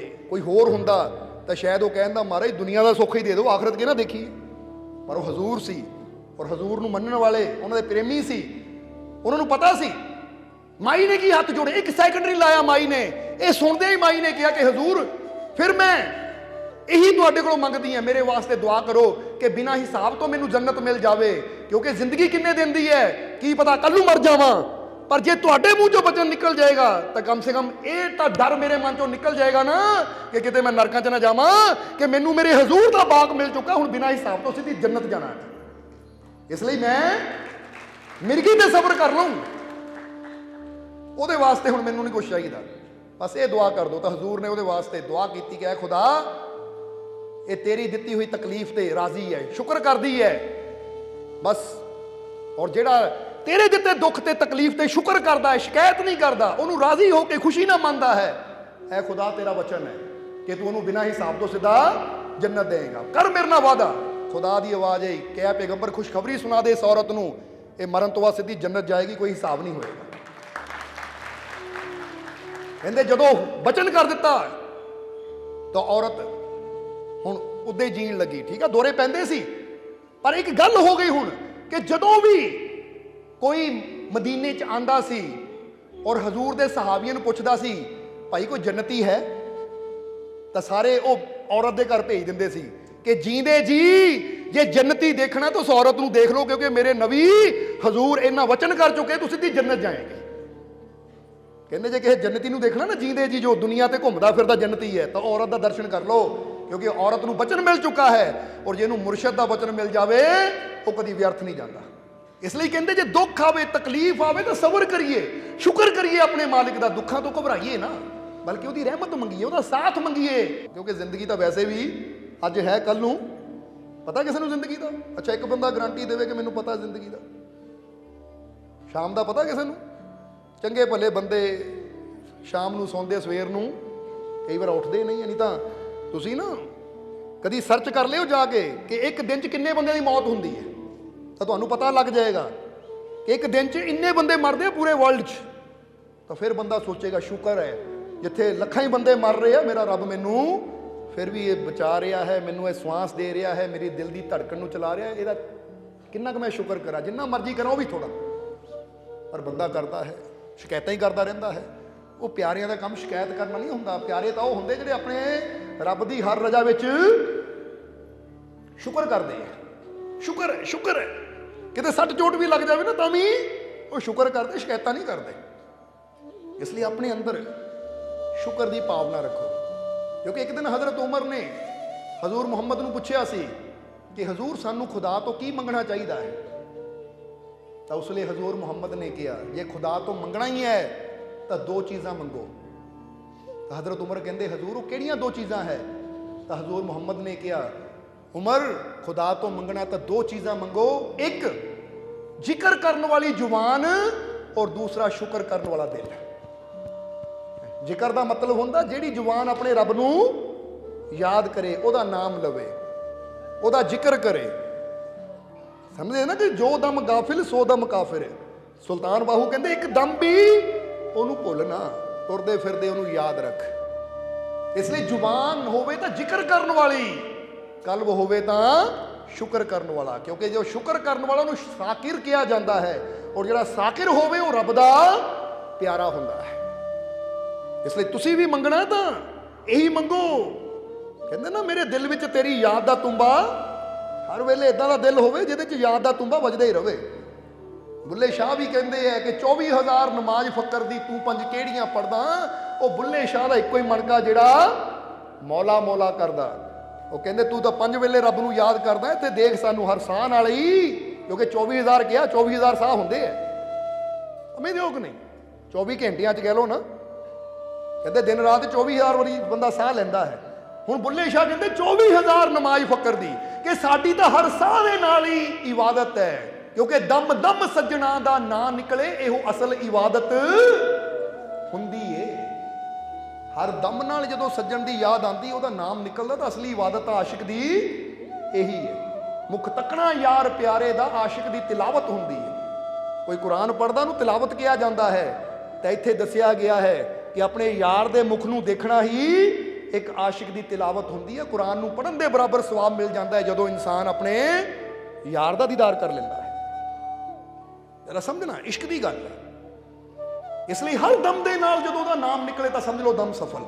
ਇਸ ਲਈ ਹਰ ਹਾਲਤ ਵਿੱਚ ਜ਼ਿਕਰ ਕਰਨ ਵਾਲੀ ਜ਼ੁਬਾਨ ਮੰਗੋ, ਤਾਂ ਸ਼ੁਕਰ ਕਰਨ ਵਾਲਾ ਕੀ ਮੰਗਣਾ ਹੈ? ਦਿਲ। ਕਿਉਂਕਿ ਸ਼ੁਕਰ ਜ਼ੁਬਾਨ ਤੋਂ ਨਾ ਹੋਵੇ, ਸ਼ੁਕਰ ਹੋਵੇ ਦਿਲ ਤੋਂ। ਔਰ ਇਹ ਯਾਦ ਰੱਖੋ, ਜਦੋਂ ਇਨਸਾਨ ਕੋਈ ਵੀ ਚੀਜ਼ ਬੇਨਤੀ ਕਰਕੇ ਮੰਗਦਾ ਹੈ ਨਾ, ਤਾਂ ਮੰਗਣ ਤੋਂ ਬਾਅਦ ਸ਼ੁਕਰ ਜ਼ਰੂਰ ਕਰੋ। ਕੀ ਕਰਨਾ ਹੈ? ਜਿਹਦਾ ਫਰਜ਼ ਕਰੋ ਕਿਸੇ ਨੂੰ ਕੋਈ ਫਰਿਆਦ ਕੀਤੀ, ਫਰਿਆਦ ਕਰਨ ਤੋਂ ਬਾਅਦ ਨਾਲ ਹੀ ਆਪਣੇ ਮਨ 'ਚ ਕਹੋ, ਐ ਮੇਰੇ ਮਾਲਿਕ ਤੇਰਾ ਸ਼ੁਕਰ ਹੈ ਮੇਰੀ ਫਰਿਆਦ ਨੂੰ ਪੂਰਾ ਕਰਨ ਵਾਸਤੇ। ਹਾਲਾਂਕਿ ਇਹ ਪੂਰੀ ਹੋਈ ਨਹੀਂ, ਪਰ ਮੰਗਣ ਤੋਂ ਬਾਅਦ ਨਾਲ ਹੀ ਸ਼ੁਕਰ ਕਰਨਾ ਸ਼ੁਰੂ ਕਰ ਦਿਓ, ਕਿਉਂਕਿ ਸ਼ੁਕਰ ਇਹ ਦੱਸਦਾ ਹੈ ਕਿ ਮੈਨੂੰ ਆਪਣੇ ਮਾਲਿਕ ਤੇ ਕਿੰਨਾ ਯਕੀਨ ਹੈ, ਕਿ ਮੈਂ ਤਾਂ ਹੀ ਸ਼ੁਕਰਾਨਾ ਕਰ ਰਿਹਾ ਕਿ ਜੋ ਮੈਂ ਮੰਗਿਆ, ਇਹ ਮਾਲਿਕ ਤੇਰਾ ਸ਼ੁਕਰ ਹੈ ਤੂੰ ਮੈਨੂੰ ਜ਼ਰੂਰ ਦੇਵੇਂਗਾ। ਤਾਂ ਇੱਥੋਂ ਵਿਸ਼ਵਾਸ ਦਾ ਪਤਾ ਲੱਗਦਾ। ਫਿਰ ਰੱਬ ਵੀ ਕਹਿੰਦਾ ਜੇ ਇਹਨੂੰ ਮੇਰੇ ਤੇ ਵਿਸ਼ਵਾਸ ਹੈ ਤੈਨੂੰ ਦੇਣਾ ਵੀ ਜ਼ਰੂਰ ਹੈ। ਸਮਝ ਰਹੇ ਹੋ ਕਿ ਨਹੀਂ? ਪਰ ਬੰਦਾ ਕੀ ਕਰਦਾ? ਫਰਿਆਦ ਕਰਨ ਤੋਂ ਬਾਅਦ ਬੰਦਾ ਪਤਾ ਕੀ ਕਹਿੰਦਾ? ਪਤਾ ਨਹੀਂ ਪੂਰੀ ਹੋਣੀ ਕਿ ਨਹੀਂ ਹੋਣੀ, ਪਤਾ ਨਹੀਂ ਰੱਬ ਨੇ ਸੁਣਨੀ ਕਿ ਨਹੀਂ ਸੁਣਨੀ। ਇੱਕ ਪਾਸੇ ਕਹਿੰਦੇ ਕਣ ਕਣ ਅੰਦਰ ਉਹੀ ਹੈ, ਮੇਰੇ ਰੋਮ ਰੋਮ 'ਚ ਉਹੀ ਵਸਦਾ ਹੈ। ਦੂਜੇ ਪਾਸੇ ਕਹਿੰਦੇ ਪਤਾ ਨਹੀਂ ਰੱਬ ਨੇ ਮੇਰੀ ਸੁਣੀ ਵੀ ਜਾਂ ਨਹੀਂ। ਫਿਰ ਹੁਣ ਜਦੋਂ ਆਪਾਂ ਕਹਿੰਦੇ ਆ ਨਾ ਪਤਾ ਨਹੀਂ ਰੱਬ ਨੇ ਮੇਰੀ ਸੁਣੀ ਜਾਂ ਨਹੀਂ, ਤਾਂ ਇਹਦਾ ਮਤਲਬ ਹੀ ਰੱਬ ਨੂੰ ਕਿਤੇ ਦੂਰ ਸਮਝਦੇ ਆ, ਕਿ ਪਤਾ ਨਹੀਂ ਉੱਥੇ ਤੱਕ ਪਹੁੰਚੀ ਵੀ ਕਿ ਨਹੀਂ। ਉਹ ਇਦਾਂ ਸਮਝੋਗੇ ਉਹ ਤਾਂ ਮੇਰੇ ਰੋਮ ਰੋਮ 'ਚ ਵਸਦਾ ਹੈ, ਮੇਰੇ ਅੰਗ ਦੇ, ਜਿੱਦਾਂ ਬੰਦਾ ਕਹਿੰਦਾ ਖੂਨ ਦੇ ਕਤਰੇ ਕਤਰੇ ਅੰਦਰ ਉਹੀ ਤਾਂ ਹੈ, ਉਸ ਤੋਂ ਸਿਵਾ ਹੈ ਕੌਣ? ਫਿਰ ਮੈਂ ਕਿਉਂ ਕਹਾਂ ਪਤਾ ਨਹੀਂ ਉਹ ਮੇਰੀ ਸੁਣਦਾ ਜਾਂ ਨਹੀਂ ਸੁਣਦਾ? ਫਿਰ ਤਾਂ ਇਹੀ ਕਹੋ ਕਿ ਜੋ ਵੀ ਮੰਗੋ, ਚਾਹੇ ਸਾਨੂੰ ਕੋਈ ਤਕਲੀਫ ਹੋਵੇ। ਵੈਸੇ ਤਾਂ ਕਹਿੰਦੇ ਸ਼ੁਕਰ ਕਰੀਏ, ਜਿਹਦਾ ਔਰਤ ਨੇ ਕੀਤਾ ਤਾਂ ਉਹ ਰਹਿਮਤਾਂ ਦਾ ਹੱਕਦਾਰ ਹੋ ਜਾਂਦਾ ਹੈ। ਪਰ ਜੇ ਨਹੀਂ ਬੰਦਾ ਕਰਦਾ ਤਾਂ ਕਮ ਸੇ ਕਮ ਜਦੋਂ ਵੀ ਕੋਈ ਬੇਨਤੀ ਕਰੋ ਤਾਂ ਉਸ ਤੋਂ ਬਾਅਦ ਨਾਲ ਹੀ ਕਰੋ, ਸ਼ੁਕਰ ਹੈ ਮੇਰੇ ਮਾਲਿਕ ਮੇਰੀ ਬੇਨਤੀ ਨੂੰ ਪੂਰਾ ਕਰਨ ਵਾਸਤੇ ਮੈਂ ਦਿਲੋਂ ਤੇਰਾ ਸ਼ੁਕਰ ਕਰਦਾ ਹਾਂ। ਹੁਣ ਤੁਸੀਂ ਕਹਿਣਾ ਜੀ ਪੂਰੀ ਤਾਂ ਹੋਈ ਨਹੀਂ, ਸ਼ੁਕਰ ਕਿਉਂ ਕਰੀਏ? ਇਹ ਸ਼ੁਕਰ ਕਰਨਾ ਹੀ ਦਿਖਾਉਂਦਾ ਹੈ ਕਿ ਤੁਹਾਡੇ ਅੰਦਰ ਵਿਸ਼ਵਾਸ ਹੈ। ਸ਼ੁਕਰ ਕਰਨਾ ਹੀ ਸਿਖਾਉਂਦਾ ਹੈ ਕਿ ਤੁਹਾਡੇ ਅੰਦਰ ਯਕੀਨ ਹੈ ਆਪਣੇ ਮਾਲਿਕ ਤੇ, ਕਿਉਂਕਿ ਸ਼ੁਕਰਾਨਾ ਉਹੀ ਕਰ ਸਕਦਾ ਜਿਹਦੇ ਅੰਦਰ ਵਿਸ਼ਵਾਸ ਹੋਵੇ। ਪਰ ਬੰਦਾ ਪਤਾ ਕੀ ਕਹਿੰਦਾ ਹੈ? ਪਹਿਲਾਂ ਕੰਮ ਹੋਣਾ ਚਾਹੀਦਾ, ਸ਼ੁਕਰ ਬਾਅਦ ਚੋਂ ਕਰਾਂਗੇ। ਫਿਰ ਇਹਦਾ ਮਤਲਬ ਕੀ? ਇਹਨੂੰ ਯਕੀਨ ਹੈ ਹੀ ਨਹੀਂ, ਇਹਨੂੰ ਵਿਸ਼ਵਾਸ ਹੀ ਹੈ ਨਹੀਂ। ਕਈ ਵਾਰ ਬੰਦਾ ਕਹਿੰਦਾ ਨਿਆਜ਼ ਵੀ ਬਾਅਦ ਚੋਂ ਦੇਵਾਂਗੇ, ਪਹਿਲਾਂ ਫਰਿਆਦ ਪੂਰੀ ਹੋਵੇ। ਉਹ ਜਿਨ੍ਹਾਂ ਨੂੰ ਯਕੀਨ ਹੈ ਨਾ, ਨਿਆਜ਼ ਪਹਿਲਾਂ ਦਿੰਦੇ ਹੈ ਔਰ ਭਰੋਸਾ ਰੱਖਦੇ ਹੈ ਕਿ ਜੇ ਮੈਂ ਮਾਲਿਕ ਦੀ ਨਿਆਜ਼ ਦਿੱਤੀ ਹੈ ਤਾਂ ਮੇਰਾ ਸ਼ੁਕਰਾਨਾ ਮਾਲਿਕ ਮੇਰੀ ਫਰਿਆਦ ਤੂੰ ਪੂਰੀ ਕਰ ਦਿੱਤੀ, ਤਾਂ ਤੁਸੀਂ ਦੇਖੋਗੇ ਪੂਰੀ ਹੋ ਵੀ ਜਾਏਗੀ। ਕਿਉਂਕਿ ਉੱਥੇ ਪਰਖਿਆ ਨਹੀਂ ਜਾਂਦਾ, ਯਕੀਨ ਕੀਤਾ ਜਾਂਦਾ ਹੈ। ਉਹਦੀ ਰਹਿਮਤ ਪਰਖ ਕੇ ਨਹੀਂ ਮਿਲਦੀ, ਉਹਦੀ ਰਹਿਮਤ ਵਿਸ਼ਵਾਸ ਨਾਲ ਮਿਲਦੀ ਹੈ, ਯਕੀਨ ਨਾਲ ਮਿਲਦੀ ਹੈ। ਬੋਲੋ ਸਮਝਦੇ ਹੋ ਕਿ ਨਹੀਂ? ਇੱਕ ਦੁਨਿਆਵੀ ਤੌਰ ਤੇ ਤੁਸੀਂ ਕਹਿ ਲਓ, ਇੱਕ ਬਾਪ ਨੂੰ ਕਹੋ ਪਿਤਾ ਜੀ ਮੈਨੂੰ ਐਨਫੀਲਡ ਮੋਟਰਸਾਈਕਲ ਚਾਹੀਦਾ ਹੈ, ਜੇ ਨਹੀਂ ਦੋਗੇ ਤਾਂ ਤੁਸੀਂ ਮੇਰੇ ਪਿਤਾ ਪੁੱਤਾ ਹੈ ਨਹੀਂ, ਤਾਂ ਜੇ ਦੇ ਦੋਗੇ ਤਾਂ ਫਿਰ ਮੈਂ ਕਹੂੰਗਾ ਮੇਰਾ ਪਿਤਾ, ਮੇਰਾ ਡੈਡੀ, ਮੇਰਾ ਪਾਪਾ। ਤਾਂ ਬਾਪ ਨੇ ਵੀ ਕਹਿਣਾ ਅੱਛਾ ਹੁਣ ਚੀਜ਼ਾਂ ਨਾਲ ਹੀ ਤੈਨੂੰ ਮੇਰਾ, ਕਿ ਚੀਜ਼ ਮਿਲ ਗਈ ਤਾਂ ਮੇਰਾ ਬਾਪ, ਤਾਂ ਜੇ ਚੀਜ਼ ਨਹੀਂ ਮਿਲੀ ਤਾਂ ਫਿਰ ਹੈ ਨਹੀਂ ਮੇਰਾ ਪਿਤਾ, ਤਾਂ ਦੌੜ ਜਾ ਇੱਥੋਂ, ਤੈਨੂੰ ਦੇਣਾ ਹੀ ਕੁਛ ਨਹੀਂ। ਹੁੰਦਾ ਕਿ ਨਹੀਂ ਏਦਾਂ? ਤਾਂ ਜੇ ਬੱਚਾ ਕਹੇ ਪਿਤਾ ਜੀ ਤੁਸੀਂ ਦਿਓ ਚਾਹੇ ਨਾ ਦਿਓ, ਮੈਂ ਤੁਹਾਨੂੰ ਬਹੁਤ ਪਿਆਰ ਕਰਦਾ, ਮੈਂ ਤੁਹਾਡਾ ਧੰਨਵਾਦ ਕਰਦਾ ਹਾਂ, ਤਾਂ ਫਿਰ ਬਾਪ ਨੇ ਵੀ ਕਹਿਣਾ ਜਿਹੜਾ ਬੱਚਾ ਇੰਨਾ ਮੇਰਾ ਸ਼ੁਕਰਗੁਜ਼ਾਰ ਹੈ, ਇੰਨਾ ਮੇਰੇ ਨਾਲ ਪਿਆਰ ਕਰਦਾ, ਤਾਂ ਮੇਰੀ ਜਾਨ ਵੀ ਮੰਗੇ ਤਾਂ ਉਹ ਵੀ ਇਹਨੂੰ ਦੇਣ ਨੂੰ ਤਿਆਰ ਹੈ, ਕਿਉਂਕਿ ਸ਼ਿਕਾਇਤ ਕਰਦਾ ਹੀ ਨਹੀਂ। ਫਰਕ ਦੇਖੋ ਜ਼ਰਾ, ਹੁਣ ਦੱਸੋ ਗੱਲ ਸਹੀ ਹੈ ਕਿ ਨਹੀਂ? ਜਿਹੜਾ ਸ਼ਰਤਾਂ ਨਾਲ ਕਰੇ ਆ ਚੀਜ਼ ਮਿਲੇ ਤਾਂ ਫਿਰ ਪਿਆਰਾ, ਨਹੀਂ ਮਿਲੇ ਤਾਂ ਫਿਰ ਹੈ ਨਹੀਂ, ਉਹਨੂੰ ਪਿਆਰ ਕਹੋਗੇ? ਜਵਾਬ ਦਿਓ। ਪਿਆਰ ਦਾ ਮਤਲਬ ਕੀ ਹੁੰਦਾ ਹੈ ਕਿ ਰੱਖ ਸਾਂਭ ਕੇ ਜਾਂ ਸੱਜਣਾ ਗਵਾ ਦੇ, ਜਾਂ ਦਿਲ ਤੈਨੂੰ ਦੇ ਛੱਡਿਆ ਕਿ ਹੁਣ ਚਾਹੇ ਰੱਖ ਲੈ ਚਾਹੇ ਗਵਾ ਦੇ, ਚਾਹੇ ਇੱਥੇ ਰੱਖ ਚਾਹੇ ਉੱਥੇ ਰੱਖ, ਹੁਣ ਦਿਲ, ਇਹ ਜ਼ਿੰਦਗੀ, ਇਹ ਜੀਵਨ ਤੇਰਾ ਹੈ। ਹੁਣ ਤੂੰ ਜਿੱਥੇ ਵੀ ਰੱਖੇਗਾ ਅਸੀਂ ਹਰ ਰਜਾ ਵਿੱਚ ਰਾਜ਼ੀ ਰਹਿਣਾ ਹੈ। ਇਹਨੂੰ ਕਹਿੰਦੇ ਇਸ਼ਕ, ਇਹਨੂੰ ਕਹਿੰਦੇ ਮੁਹੱਬਤ। ਤਾਂ ਹੀ ਕਿ ਅੱਜ ਗੱਲ ਇਸ਼ਕ ਦੀ ਹੋਣੀ ਹੈ, ਕਿਉਂਕਿ ਆਸ਼ਿਕ ਬੈਠੇ ਤਾਂ ਗੱਲ ਵੀ ਇਸ਼ਕ ਦੀ ਹੁੰਦੀ ਹੈ। ਇਸ ਲਈ ਹੁਣ ਤੁਸੀਂ ਚੈੱਕ ਕਰੋ ਆਪਣੇ ਆਪ ਨੂੰ ਕਿ ਅਸੀਂ ਸ਼ੁਕਰਾਨਾ ਕਰਦੇ ਹਾਂ ਜਾਂ ਮਾੜੀ ਮਾੜੀ ਗੱਲ ਤੇ ਸ਼ਿਕਾਇਤਾਂ 'ਚ ਲੱਗੇ ਰਹਿੰਦੇ ਹਾਂ, ਮਾੜੀ ਮਾੜੀ ਗੱਲ ਤੇ ਬਸ ਤਾਨੇ ਹੀ ਮਾਰਦੇ ਰਹਿੰਦੇ ਆ ਰੱਬ ਨੂੰ, ਇਦਾਂ ਕਿਉਂ ਹੋ ਗਿਆ, ਉਦਾਂ ਕਿਉਂ ਹੋ ਗਿਆ। ਨਹੀਂ, ਹਰ ਹਾਲਤ ਵਿੱਚ ਆਪਣੇ ਰੱਬ ਦਾ, ਆਪਣੇ ਮਾਲਿਕ ਦਾ ਕੀ ਕਰਨਾ ਹੈ? ਸ਼ੁਕਰ ਕਰਨਾ ਹੈ, ਸ਼ਾਕਿਰ ਬਣਨਾ ਹੈ, ਕਿਉਂਕਿ ਹਰ ਵੇਲੇ ਸ਼ੁਕਰ ਕਰਨ ਵਾਲਾ ਰੱਬ ਦਾ ਪਿਆਰਾ ਹੁੰਦਾ ਹੈ। ਉਹ ਕਹਿੰਦਾ ਹੁਣ ਪ੍ਰਭੂ ਮੈਂ ਤੇਰਾ, ਹੁਣ ਮੈਂ ਤੇਰਾ, ਮੇਰਾ ਮੁਝ ਮੇਂ ਕੁਛ ਨਹੀਂ, ਜੋ ਕੁਛ ਹੈ ਤੇਰਾ ਤੇਰਾ। ਕਹਿ ਦਿੱਤਾ ਕਿ ਨਹੀਂ ਤੁਸੀਂ ਕਹਿੰਦਾ ਮੰਨਦੇ ਹੋ ਆਪਣੇ ਆਪ ਨੂੰ? ਜਰਾ ਪਹਿਲਾਂ ਜਵਾਬ ਹੀ ਸੁਣ ਲਈਏ, ਅਸੀਂ ਵੀ ਮਜ਼ਾ ਆਏਗਾ ਨਾ ਅੱਗੇ ਬੋਲਣ ਦਾ। ਕਿਹਦਾ ਹੈ? ਅੱਛਾ ਸਾਡਾ। ਠੀਕ ਹੈ, ਕਿਉਂਕਿ ਅੰਦਰੋਂ ਆਵਾਜ਼ ਆਣੀ ਚਾਹੀਦੀ ਹੈ ਕਿ ਜੀ ਮੈਂ ਤੇਰਾ ਤੇਰਾ ਤੇਰਾ ਸੱਚੇ ਪਾਤਸ਼ਾਹ ਰੱਖ ਲੈ। ਗਰੀਬ ਜਾਣ ਕੇ ਜਿੱਦਾਂ ਦਾ ਵੀ ਆ, ਅਮੀਰ ਆ ਗਰੀਬ ਆ, ਚੰਗਾ ਮਾੜਾ, ਮੈਂ ਹੁਣ ਕਹਿੰਦੇ ਨਾ ਸਾਹਿਬ ਤੇਰੀ ਬੰਦੀਆਂ ਚੰਗੀਆਂ ਜਾਂ ਮੰਦੀਆਂ, ਕਿ ਹੁਣ ਤਾਂ ਮੈਂ ਤੇਰੀ ਹੋ ਗਈ, ਚਾਹੇ ਚੰਗੀਆਂ ਚਾਹੇ ਮੰਦੀਆਂ। ਮਨੋ ਨਾ ਬਿਸਾਰੀ ਮੈਨੂੰ ਮੇਰੇ ਸਾਹਿਬਾ, ਰੰਗ ਤੇਰੇ ਵੇ ਮੈਂ ਰੰਗੀਆਂ। ਸਾਹਿਬ ਤੇਰੀ ਬੰਦੀਆਂ ਚੰਗੀਆਂ ਜਾਂ ਮੰਦੀਆਂ, ਕਿ ਹੁਣ ਆਪਣੇ ਮਨੋ ਨਾ ਵਿਸਾਰੀ, ਹੁਣ ਮੈਨੂੰ ਭੁਲਾਈ ਨਾ, ਕਿਉਂਕਿ ਹੁਣ ਮੈਂ ਤੇਰੇ ਰੰਗ 'ਚ ਰੰਗ ਚੁੱਕੀ ਹੈ, ਤੇਰੇ ਇਸ਼ਕ ਦਾ ਰੰਗ ਮੇਰੇ ਤੇ ਚੜ ਚੁੱਕਾ ਹੈ। ਹੁਣ ਚਾਹੇ ਚੰਗੀਆਂ ਮੰਦੀਆਂ, ਅੱਛਾ ਆ ਬੁਰਾ ਆ, ਜਿੱਦਾਂ ਦਾ ਵੀ ਹਾਂ ਮੈਂ ਤੇਰਾ ਹਾਂ। ਇਹਨੂੰ ਤਾਂ ਇਸ਼ਕ ਕਹਿੰਦੇ ਹੈ। ਜੂ ਪਾਵੇ ਤੂੰ ਰਾਖ ਪਿਆਰਿਆ, ਸਮਝਦੇ ਹੋ ਆਪਣੇ? ਤੇ ਹੁਣ ਤਾਂ ਜਿੱਦਾਂ ਤੂੰ ਚਾਵੇਂ ਉਦਾਂ ਹੀ ਰੱਖ, ਕਿਉਂਕਿ ਹੁਣ ਮੇਰੀ ਇੱਛਾ ਹੀ ਕੋਈ ਹੈ ਨਹੀਂ। ਉਹ ਤਾਂ ਜਿੱਥੇ ਤੂੰ ਖੜਾ ਕਰ ਦੇਂਗਾ ਉੱਥੇ ਖੜ ਕੇ, ਜਿੱਥੇ ਬਿਠਾ ਦੇਂਗਾ ਉੱਥੇ ਬਹਿ ਗਏ। ਇਹਨੂੰ ਤਾਂ ਕਹਿੰਦੇ ਇਸ਼ਕ, ਇਹਨੂੰ ਤਾਂ ਕਹਿੰਦੇ ਮੁਹੱਬਤ। ਸੋ ਚੈੱਕ ਕਰੋ ਕਿ ਸਾਡੀਆਂ ਤਾਰਾਂ ਕਿੱਥੇ ਲੱਗੀਆਂ ਹੋਈਆਂ। ਅਸੀਂ ਕਹਿੰਦੇ ਹਾਂ ਜੇ ਜੀਵਨ ਨੂੰ ਆਨੰਦ ਨੇ ਬਣਾਉਣਾ ਹੈ, ਆਨੰਦ ਨਾਲ ਭਰਪੂਰ ਕਰਨਾ ਹੈ, ਤਾਂ ਹਰ ਹਾਲਤ ਵਿੱਚ ਆਪਣੇ ਮਾਲਿਕ ਦਾ ਸ਼ੁਕਰ ਕਰੋ। ਤੁਸੀਂ ਵੀ ਅਗਰ ਮੰਗਣਾ ਹੈ ਤਾਂ ਕੀ ਮੰਗੋ? ਜ਼ਿਕਰ ਕਰਨ ਵਾਲੀ ਜ਼ੁਬਾਨ। ਜ਼ਿਕਰ ਦਾ ਮਤਲਬ ਸਮਝਦੇ ਹੋ ਨਾ? ਜਿੱਥੇ ਰੱਬ ਦਾ ਨਾਮ ਹੋਵੇ, ਜਿੱਥੇ ਰੱਬ ਦੀ ਯਾਦ ਹੋਵੇ, ਜਿਹੜੀ ਜ਼ੁਬਾਨ ਤੋਂ ਹਰ ਵੇਲੇ ਆਪਣੇ ਮਾਲਿਕ ਦੀ ਖੁਸ਼ੀ ਦੇ ਬੋਲ ਨਿਕਲਣ, ਉਹ ਜ਼ਿਕਰ ਕਰਨ ਵਾਲੀ ਜ਼ੁਬਾਨ। ਔਰ ਸ਼ੁਕਰ ਕਰਨ ਵਾਲਾ, ਕਿਉਂਕਿ ਸ਼ੁਕਰਾਨਾ ਦਿਲੋਂ ਨਿਕਲੇ, ਕਿਉਂਕਿ ਆਸ਼ਿਕਾਂ ਦੇ ਅੰਦਰੋਂ ਜੋ ਵੀ ਨਿਕਲਦਾ ਨਾ ਦਿਲੋਂ ਨਿਕਲਦਾ, ਦਿਖਾਵਾ ਕੁਛ ਨਹੀਂ ਹੁੰਦਾ, ਬਾਹਰੀ ਤੌਰ ਤੇ ਕੁਛ ਨਹੀਂ ਹੁੰਦਾ। ਜੋ ਵੀ ਗੱਲ ਚੱਲਦੀ ਹੈ ਉਹਨਾਂ ਦੇ ਅੰਦਰ ਚੱਲਦੀ ਹੈ, ਕਿਉਂਕਿ ਗੱਲ ਹੀ ਸਾਰੀ ਅੰਦਰ ਦੀ ਹੈ। ਇੱਕ ਗੱਲ ਨਹੀਂ ਮਸਜਿਦ ਮੰਦਰ ਦੀ, ਇਹ ਖੇਲ ਹੈ ਸਾਰੀ ਅੰਦਰ ਦੀ ਖੇਲ ਹੈ ਸਾਰੀ ਇਹ, ਇਸ ਲਈ ਅੰਦਰੋਂ ਗੱਲ ਚੱਲੇ। ਸੋ ਇਹਨੂੰ ਕਹਿੰਦੇ ਇਸ਼ਕ। ਇੱਧਰ ਹਜ਼ਰਤ ਅਲੀ ਨੇ ਜਦੋਂ ਕਿਹਾ ਹਜ਼ਰਤ ਅਲੀ ਨੂੰ ਕਿ ਹਜ਼ਰਤ ਤੁਸੀਂ ਜਾ ਕੇ ਉਮਰੇ ਫਾਰੂਕ ਨੂੰ ਕਹੋ ਕਿ ਹੁਣ ਕੱਪੜੇ ਕੋਈ ਚੰਗੇ ਪਾ ਲੈਣ, ਕਿਉਂਕਿ ਪੂਰੀ ਦੁਨੀਆ ਹੁਣ ਉਹਨਾਂ ਨੂੰ ਦੇਖਦੀ ਹੈ, ਬੜੇ ਬੜੇ ਲੋਕ ਉਹਨਾਂ ਨੂੰ ਮਿਲਣ ਆਉਂਦੇ ਹੈ। ਆਖਰ ਅਰਬ ਦੇ ਬਾਦਸ਼ਾਹ ਬਣ ਚੁੱਕੇ ਆ, ਉਹ ਖਲੀਫਾ ਬਣ ਚੁੱਕੇ ਆ, ਖਿਲਾਫਤ ਮਿਲ ਚੁੱਕੀ ਹੈ, ਕਿ ਹੁਣ ਤਾਂ ਪੁਰਾਣੇ ਕੱਪੜੇ ਛੱਡ ਦੇਣ, ਹੁਣ ਤਾਂ ਕੋਈ ਅੱਛੇ ਕੱਪੜੇ ਪਾ ਲਿਆ ਕਰਨ, ਕਿਉਂਕਿ ਬੜੇ ਬੜੇ ਬਾਦਸ਼ਾਹ ਮਿਲਣ ਆਉਂਦੇ ਆ ਉਹਨਾਂ ਨੂੰ। ਹੁਣ ਤਾਂ ਕਿਤੇ ਅੱਛੀ ਕੁਰਸੀ ਤੇ ਬਹਿ ਜਾ ਕਰਨ, ਅੱਛੀ ਜਗ੍ਹਾ ਬੈਠ ਜਾ ਕਰਨ, ਕਿ ਹੁਣ ਵੀ ਬੋਰੀ ਵਿਛਾ ਕੇ ਬੈਠੇ ਰਹਿੰਦੇ ਆ। ਜਰਾ ਸਮਝਣਾ। ਹਜ਼ਰਤ ਅਲੀ ਕਹਿੰਦੇ ਮੈਂ ਕਹਿ ਤਾਂ ਦਊਂਗਾ, ਪਰ ਜਿੱਥੇ ਤੱਕ ਮੈਂ ਹਜ਼ਰਤ ਉਮਰ ਨੂੰ ਜਾਣਦਾ ਆ, ਉਹਨਾਂ ਦੇ ਅੰਦਰਲੇ ਸੁਭਾਅ ਨੂੰ ਜਾਣਦਾ, ਮੈਨੂੰ ਲੱਗਦਾ ਨਹੀਂ ਉਹ ਮੰਨਣਗੇ। ਸਮਝਦੇ ਹੋ ਕਿ ਨਹੀਂ? ਪਰ ਫਿਰ ਵੀ ਹਜ਼ਰਤ ਅਲੀ ਕਹਿੰਦੇ ਚਲੋ ਤੁਹਾਡੇ ਕਹਿਣ ਤੇ ਇੱਕ ਵਾਰ ਕੋਸ਼ਿਸ਼ ਕਰਕੇ ਦੇਖ ਲੈਂਦੇ ਆ।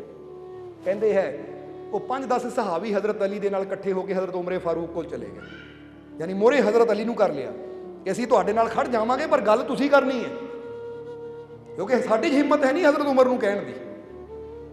ਹੁਣ ਜਿਸ ਵੇਲੇ ਹਜ਼ਰਤ ਅਲੀ ਸੇਵਕਾਂ ਦੇ ਨਾਲ ਹਜ਼ਰਤ ਉਮਰ ਦੇ ਕੋਲ ਗਏ ਤਾਂ ਹਜ਼ਰਤ ਉਮਰੇ ਫਾਰੂਕ ਬੈਠੇ ਹੋਏ। ਜਦੋਂ ਹਜ਼ਰਤ ਅਲੀ ਨੂੰ ਦੇਖਿਆ, ਨਾਲ ਹੋਰ ਦੇਖਿਆ ਕਿ ਹਜ਼ਰਤ ਅਲੀ ਦੇ ਸਾਥੀ ਵੀ ਨਾਲ ਹੈ, ਤਾਂ ਹਜ਼ਰਤ ਉਮਰ ਮੁਸਕਰਾ ਕੇ ਕਹਿਣ ਲੱਗੇ ਆਓ ਅਲੀ, ਅੱਜ ਇਹ ਕਿਸ ਤਰ੍ਹਾਂ ਸਾਰੇ ਇਕੱਠੇ ਹੋ ਕੇ ਆਏ? ਪਹਿਲੇ ਹੀ ਸਮਝ ਗਏ ਕੋਈ ਨਾ ਕੋਈ ਗੱਲ ਹੈ, ਕੋਈ ਸਵਾਲ ਲੈ ਕੇ ਆਏ ਹੈ। ਪੁੱਛਿਆ ਹਜ਼ਰਤ ਉਮਰ ਨੇ अली हजरत अली की सवाल लैके आए, अज इकट्ठे होके आए हो, की गल है? हजरत अली मुस्कुरा के कहन लगे, हे उमरे फारूक, मजा तो फिर है गल दसन का जे गल मनो भी। हजरत उमर कहते बोलो तो सही, जे मनन वाली हुई तो जरूर मनांगे, बोलो तो सही। तो उसलिए हजरत अली ने कहा कि आ सारे जिन्ने भी प्यारे है ना, ये मेरे को आके कहते हैं कि तुसी हजरत उमरे फारूक नूं कहो, क्योंकि साडे च हिम्मत है नहीं कहण दी कि हुण वो खलीफा बन चुके हैं, खिलाफत के मालिक हो चुके हैं। हुण तो उन्होंने चाहिए है कि तन दे उपर कोई कीमती कपड़ा पाण, कोई अच्छा वस्त्र पाण। हाले भी टाकियां लगे कपड़े पाए हुए हैं, पैबंद लगे कपड़े पाए हुए हैं जगह जगह। भी हुण बादशाह है तो बादशाह वाली शान होनी चाहिए है। इस करके हजरत किन्ने किन्ने लोग तुहानूं मिलण आंदे हैं, इत्थे तक कि यमन शाम बड़े बड़े मुल्कों के बादशाह भी तुहानूं मिलण आंदे, मुलाकात करन आंदे तुहाडे नाल। उन्होंने किन्ने आलीशान कपड़े पाए होंदे तो तुसीं आ पैबंद लगे कपड़े। इस करके ये सारे कहते हैं कि हजरत उमर नूं बेनती करो कि हुण कपड़े बदल देण, हुण अच्छे कपड़े पाण। तो उस वेले हजरत उमर ने इक्को गल मुस्कुरा के कही कि अली, इन्हां दे मन च सोच आ गई है, तो समझ आती भी तुसीं भी आ गए ना नाल। ना एक गल दसो, मेरी शान जिहड़ी है ना, मेरी शान ये कीमती लिबास नाल नहीं है, कीमती कपड़ियां नाल नहीं है। मैं बादशाही की गद्दी ते जरूर बह गया, पर अज भी मेरी शान अपने हजूर की गुलामी विच है। मैं मुहम्मद अरबी दा अज भी गुलाम हाँ, और गुलामां दे तन ते कदी आलीशान कपड़े नहीं हुंदे, गुलामां दे तन ते पैबंद लगे कपड़े हुंदे है। मैं अपने आप को बादशाह कदी समझिया ही नहीं, मैं पहला भी गुलाम सी और मैं अज भी गुलाम हाँ। और जिहड़ी मेरी शान है ना जिंदगी दी, ये बादशाही की गद्दी विच नहीं है कि मैं खलीफा बन चुका हाँ। मेरी शान यह है कि मैं अज भी अपने आप को अपने मुर्शद दा, अपने प्यारे नबी दा गुलाम समझदा हाँ। और जिन्होंने ओहदे दर दी गुलामी मिल जाए, वो तो ये दुनिया की बादशाही की, उन्होंने दोनों जहाना की बादशाही मिल जाए, वो भी थोड़ी है वो सामने, क्योंकि वो गुलामां सामने दोनों जहाना की बादशाही भी बड़ी छोटी है। और दूसरी गल हजरत उमर ने कही कि इंसान की शान इंसान के कीमती कपड़ियां नाल नहीं हुंदी, इंसान की शान ओदी अच्छी करनी नाल हुंदी है, ओदे नेक अमाल नाल हुंदी है। की फायदा तन ते अच्छे कपड़े पाण दा जे इंसान दे अमाल ही अच्छे ना होण, नेक ना होण। क्योंकि जद भी वो परमात्मा खुश हुंदा ना, साडे अच्छे कपड़ियां नूं देख के नहीं, साडे नेक अमाल देख के खुश हुंदा है कि इंसान दे अमाल अच्छे होने चाहिए। और इंसान की शान उहदा हुण विच है। हुण तुसीं सोचो, सानू भी कोई कुर्सी मिले, असीं भी किते मिनिस्टर बन जाइए, सानू भी कोई पदवी मिल जाए, फिर साडी शान है। वो नहीं, ये शाना झूठियां है। अज कुर्सियां हुंदियां तो कल नूं चलियां भी जांदियां है। किसी को रही है सदा कुर्सी? सोच के देखो, किसी को रही है सदा ये दुनिया की दौलत? जरा समझ के देखना है।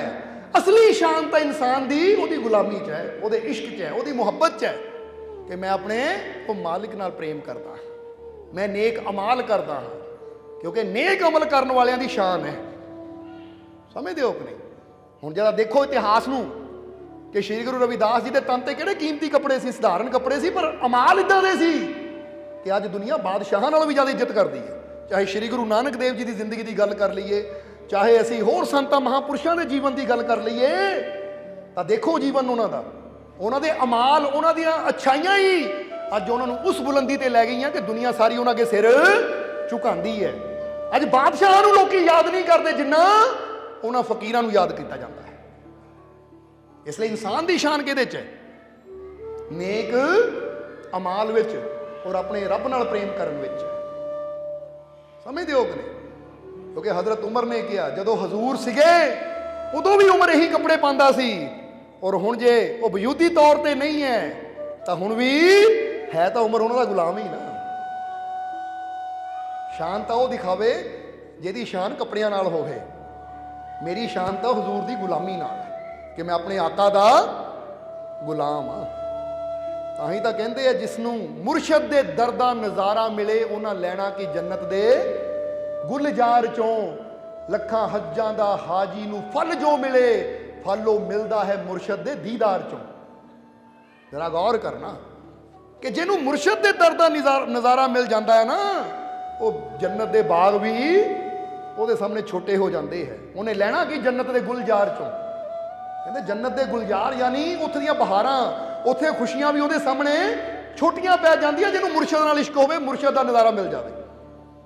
ਲੱਖਾਂ ਹਜ਼ਾਂ ਦਾ ਹਾਜ਼ੀ ਨੂੰ ਫਲ ਜੋ ਮਿਲੇ, ਫਲ ਉਹ ਮਿਲਦਾ ਹੈ ਮੁਰਸ਼ਦ ਦੇ ਦੀਦਾਰ ਚੋਂ। ਇੱਕ ਹਾਜ਼ੀ ਲੱਖਾਂ ਵਾਰ ਹਜ ਕਰੇ ਤਾਂ ਜੋ ਉਹਨੂੰ ਫਲ ਮਿਲਦਾ ਹੈ, ਉਹ ਆਸ਼ਿਕ ਕਹਿੰਦੇ ਆ ਸਾਨੂੰ ਤਾਂ ਮੁਰਸ਼ਦ ਦੇ ਦੀਦਾਰ ਚੋਂ ਲੱਖਾਂ ਹੱਜਾਂ ਦਾ ਫਲ ਮਿਲ ਜਾਂਦਾ। ਔਰ ਇਹੀ ਗੱਲ ਤਾਂ ਹਜ਼ਰਤ ਸੁਲਤਾਨ ਵਾਹੂ ਨੇ ਵੀ ਕਹੀ ਕਿ ਦੀਦਾਰ ਮੇਰੇ ਮੁਰਸ਼ਦ ਦਾ ਵਾਹੂ, ਮੈਨੂੰ ਲੱਖ ਕਰੋੜਾਂ ਹੱਜਾਂ ਹੋ। ਪੜਿਆ ਕਿ ਨਹੀਂ ਕਲਾਮ ਇਹ? ਕਿਹਦਾ ਕਹਿਣਾ ਪੜਿਆ ਹੈ? ਸੁਣਿਆ ਹੈ ਕਿ ਨਹੀਂ? ਕਿ ਦੀਦਾਰ ਮੇਰੇ ਮੁਰਸ਼ਦ ਦਾ ਵਾਹੂ, ਮੈਨੂੰ ਲੱਖ ਕਰੋੜਾਂ ਹੱਜਾਂ ਹੋ। ਇੱਥੇ ਸੁਲਤਾਨ ਵਾਹੂ ਵੀ ਇਹੀ ਗੱਲ ਕਹਿ ਰਹੇ ਹੈ। ਸੋ ਹਜ਼ਰਤ ਉਮਰ ਦੇ ਜੀਵਨ ਦੇ ਵਾਕਿਆ ਤੋਂ ਕੀ ਪਤਾ ਲੱਗਦਾ ਹੈ ਕਿ ਇਨਸਾਨ ਦੀ ਸ਼ਾਨ ਕਾਹਦੇ 'ਚ ਹੈ? ਉੱਚੀਆਂ ਤਖਤਾਂ 'ਚ ਬੈਠਣ 'ਚ ਨਹੀਂ, ਇਨਸਾਨ ਦੀ ਸ਼ਾਨ ਹੈ ਉੱਚੀ ਕਰਨੀ 'ਚ, ਅੱਛੀ ਕਰਨੀ 'ਚ, ਨੇਕ ਅਮਾਲ ਵਿੱਚ। ਇਸ ਲਈ ਆਪਣੇ ਜੀਵਨ 'ਚ ਨੇਕ ਅਮਾਲ ਲਿਆਈਏ, ਅੱਛੀ ਕਰਨੀ ਲਿਆਈਏ। ਕਿਉਂਕਿ ਜਿੱਦਾਂ ਦੱਸਿਆ ਸੀ ਸਤਸੰਗ ਦੀ ਸ਼ੁਰੂਆਤ ਵਿੱਚ ਕਿ ਸ਼ੁਭ ਕਰਮ ਹੀ ਰੇਬ ਹੈ, ਅਸ਼ੁਭ ਕਾਂਚ ਸਮਾਨ। ਕਿ ਸ਼ੁਭ ਕਰਮ ਹੀ ਸਾਡੇ ਜੀਵਨ 'ਚ ਹੀਰੇ ਦਾ ਰੋਲ ਪਲੇ ਕਰਦੇ ਹੈ। ਕਿ ਜਿੰਨੇ ਸ਼ੁਭ ਕਰਮ ਕਰਦੇ ਚਲੇ ਜਾਂਦੇ ਆ, ਸਮਝ ਲਓ ਅੱਛੀ ਕਰਨੀ ਕਰ ਕਰਕੇ ਅਸੀਂ ਹੀਰਿਆਂ ਨੂੰ ਇਕੱਠੇ ਕਰ ਰਹੇ ਹਾਂ। ਸਮਝਦੇ ਹੋ? ਔਰ ਜਿਹੜੇ ਅਸ਼ੁਭ ਕਰਮ ਕਰਨ ਵਾਲੇ ਨਾ, ਉਹ ਕੱਚ ਇਕੱਠਾ ਕਰ ਰਹੇ ਆ। ਔਰ ਤੁਸੀਂ ਜਾਣਦੇ ਹੋ ਕੱਚ ਨੂੰ ਇਕੱਠਾ ਕਰਨ ਵਾਲੇ ਹੱਥ ਛਿੱਲੇ ਜਾਂਦੇ ਆ, ਕਿਉਂਕਿ ਕੱਚ ਜਦੋਂ ਇਕੱਠਾ ਕਰਾਂਗੇ ਤਾਂ ਕਿਤੇ ਨਾ ਕਿਤੇ ਚੁੱਭੇਗਾ, ਤਕਲੀਫ ਦੇਗਾ। ਬੋਲੋ ਹੁੰਦਾ ਕਿ ਨਹੀਂ? ਤਾਂ ਕਦੀ ਕਰਕੇ ਦੇਖਿਓ, ਕੱਚ ਨੂੰ ਇਕੱਠਾ ਕਰਕੇ ਟੁੱਟੇ ਹੋਏ ਨੂੰ ਜੇਬ 'ਚ ਪਾ ਕੇ ਤੁਰ ਕੇ ਦੇਖ ਲਿਓ, ਦੇਖਿਓ ਫੇਰ ਕੀ ਹਾਲ ਹੁੰਦਾ ਤੁਹਾਡੀਆਂ ਲੱਤਾਂ ਦਾ। 10 ਮਿੰਟ 'ਚ ਹੀ ਪਤਾ ਲੱਗ ਜਾਏਗਾ, ਕੱਢੋ ਭਾਈ ਮੇਰੇ ਚੁੱਭਦਾ ਪਿਆ ਹੈ।